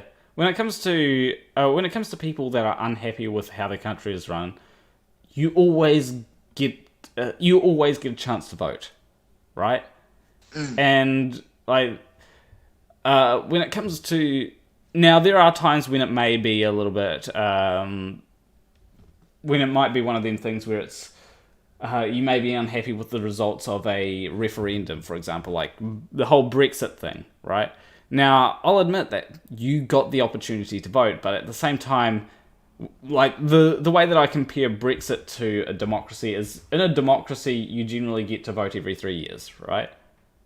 And every 3 or 4 years. In a democracy, you can do that, vote every 3 or 4 years. However, with Brexit, it's a thing where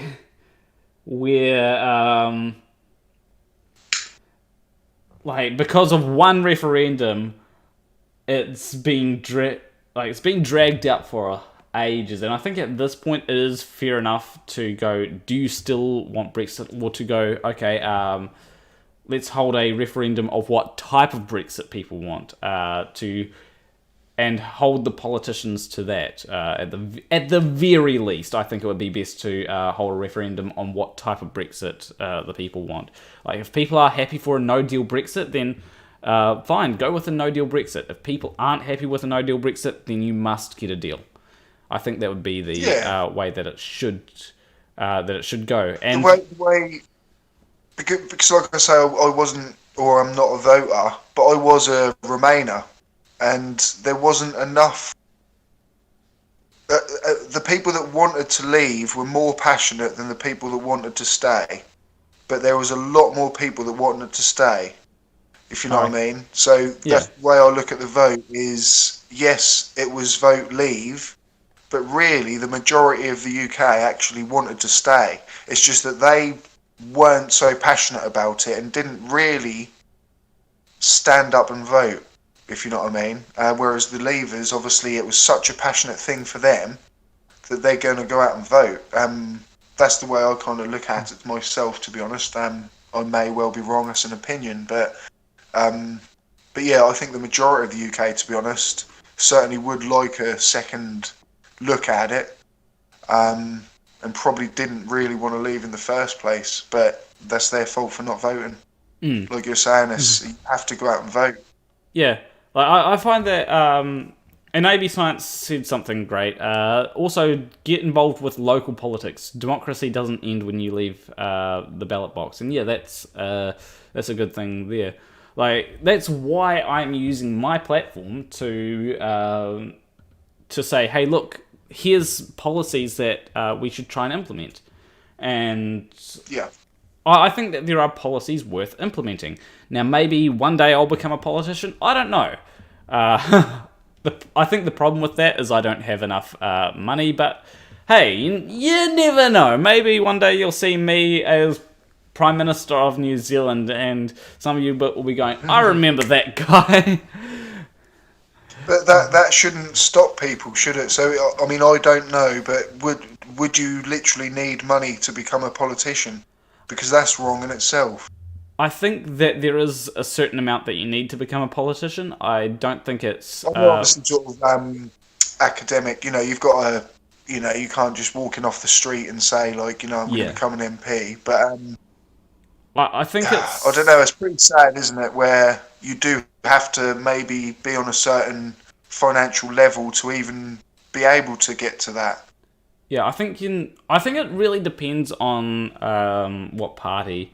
So when it comes to so if you were to run, so in New Zealand, I don't think you can just simply run for, like, I wouldn't be able to just go up and be like, all right, I'm going to run for the Labour Party or the National Party. You've actually got to be a part of that party's. You've actually got to be a part of that party for a number of years, right? Before you can actually lead that party, which is fair enough. Otherwise, you get people like Donald Trump. like that's literally how Donald Trump's able to come along and run for president, because he shouldn't have happened. Because he can be like, all right, I'm going to become the leader of the Republicans. Although there is a vote on that, so like, it's not completely unfair. But at the same time, that's why he's able to do that. Now, I could, if I wanted to, start a new party in New Zealand. That would mean that I'd be able to. I'd have to get. I think it's about 200-ish or 300 maybe.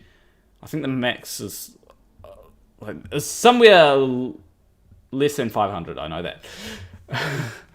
It's between 100 and 500. But you need a whole lot of signatures of people that will agree to be MPs if you get in. And then I think there's a few costs, like AB Science mentioned a deposit to run at a parliamentary level, but you get it back if you secure sufficient votes. And you need campaign cash, like you'd need donors, and I know that in New Zealand you need like a certain number of signatures, so that if you do get seats, someone can basically be there. So essentially, when it comes to that, New Zealand politics, I could become a politician, but I'd need to have a solid campaign. There is no way that this next election I'd be able to get in. There is no way in hell. And so, I'll probably wait until Jacinda's been kicked out by National, or apparently the Aotearoa Party is doing well.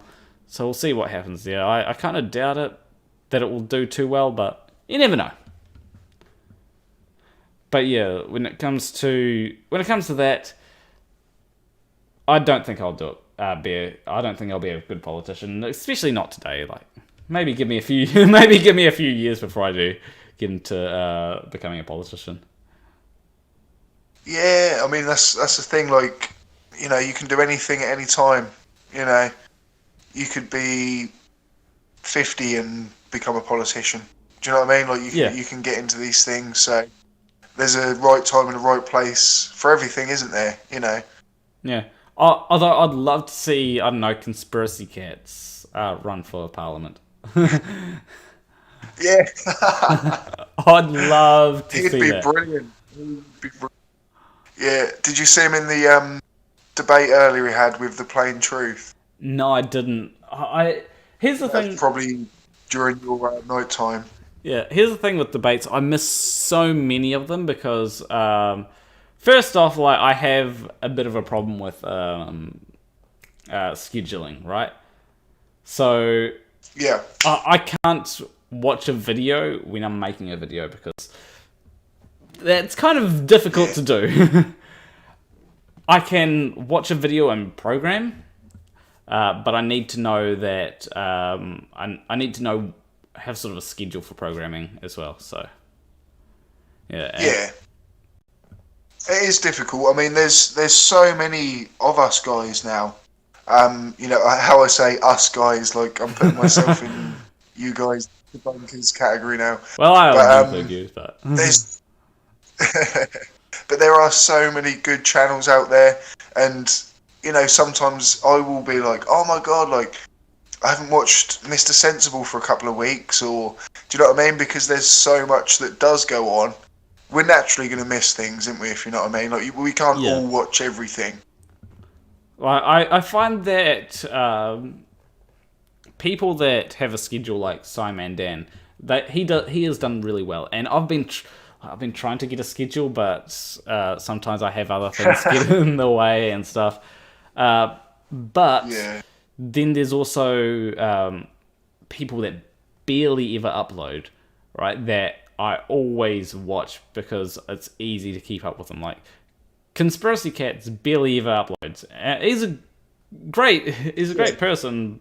Well, he has a great channel, but it's unfortunate that he barely ever uploads. Yeah, I mean, obviously his great content, but I wish he would upload more. But also sometimes, does that make it stand out as well? If you know what I mean. People wait for it, don't they? And you think to yourself, I haven't seen a Conspiracy Cats video for a while. Whereas, say, me, myself, I think sometimes, do I do too many videos? Maybe 3-4 a week, something like that.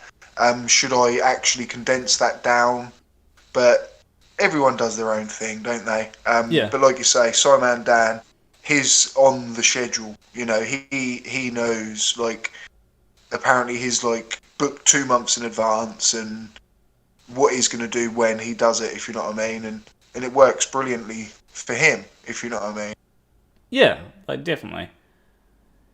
As I said, I should probably try and schedule a bit more, but like, I do have a schedule, but it's keeping to the schedule that is difficult. Like, it's easy to, all right, That's like, yeah. Oh, what are you saying? It's easy to make plans, but it's keeping the plans, isn't it? Yeah, definitely.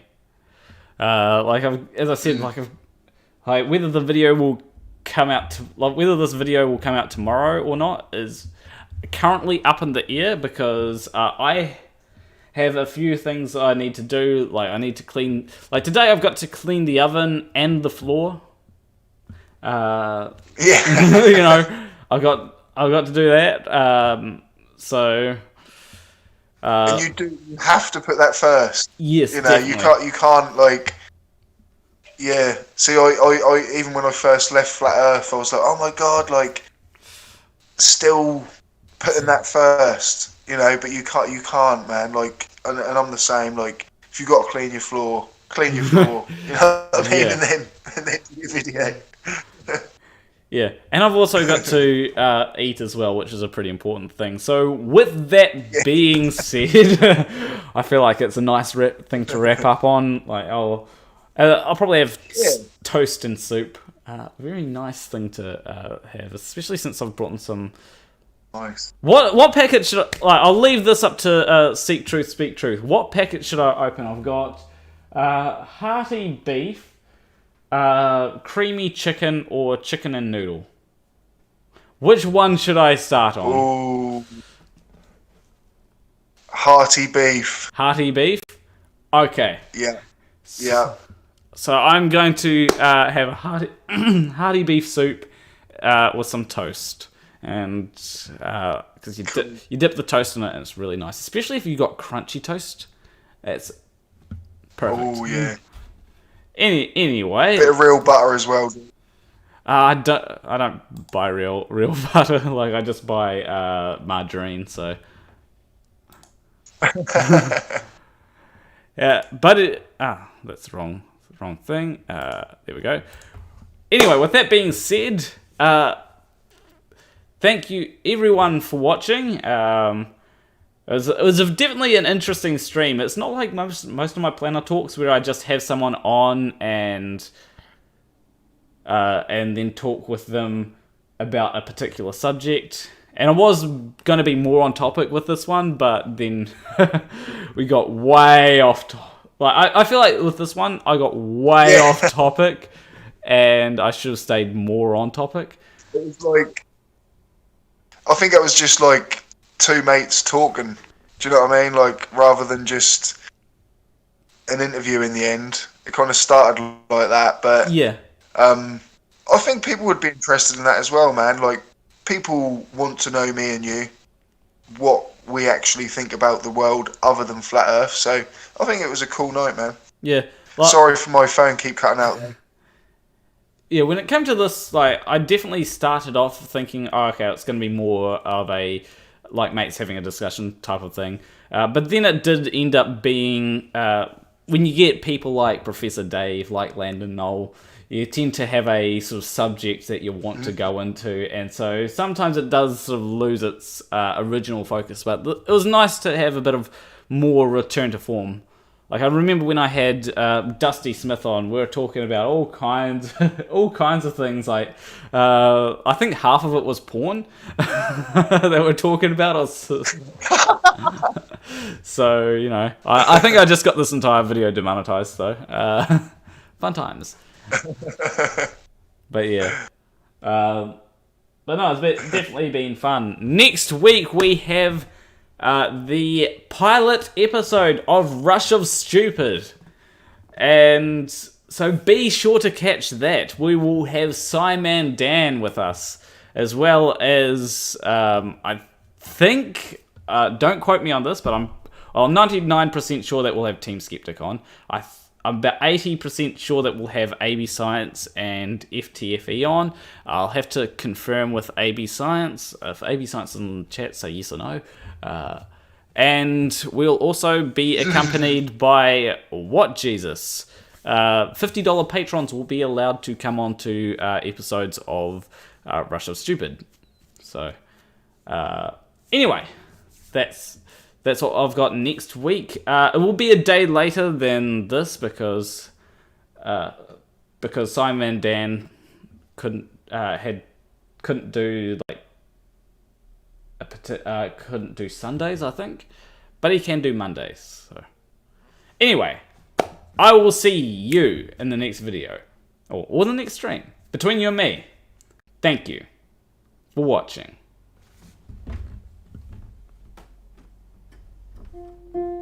Keep it global. I keep on forgetting this one. There we go.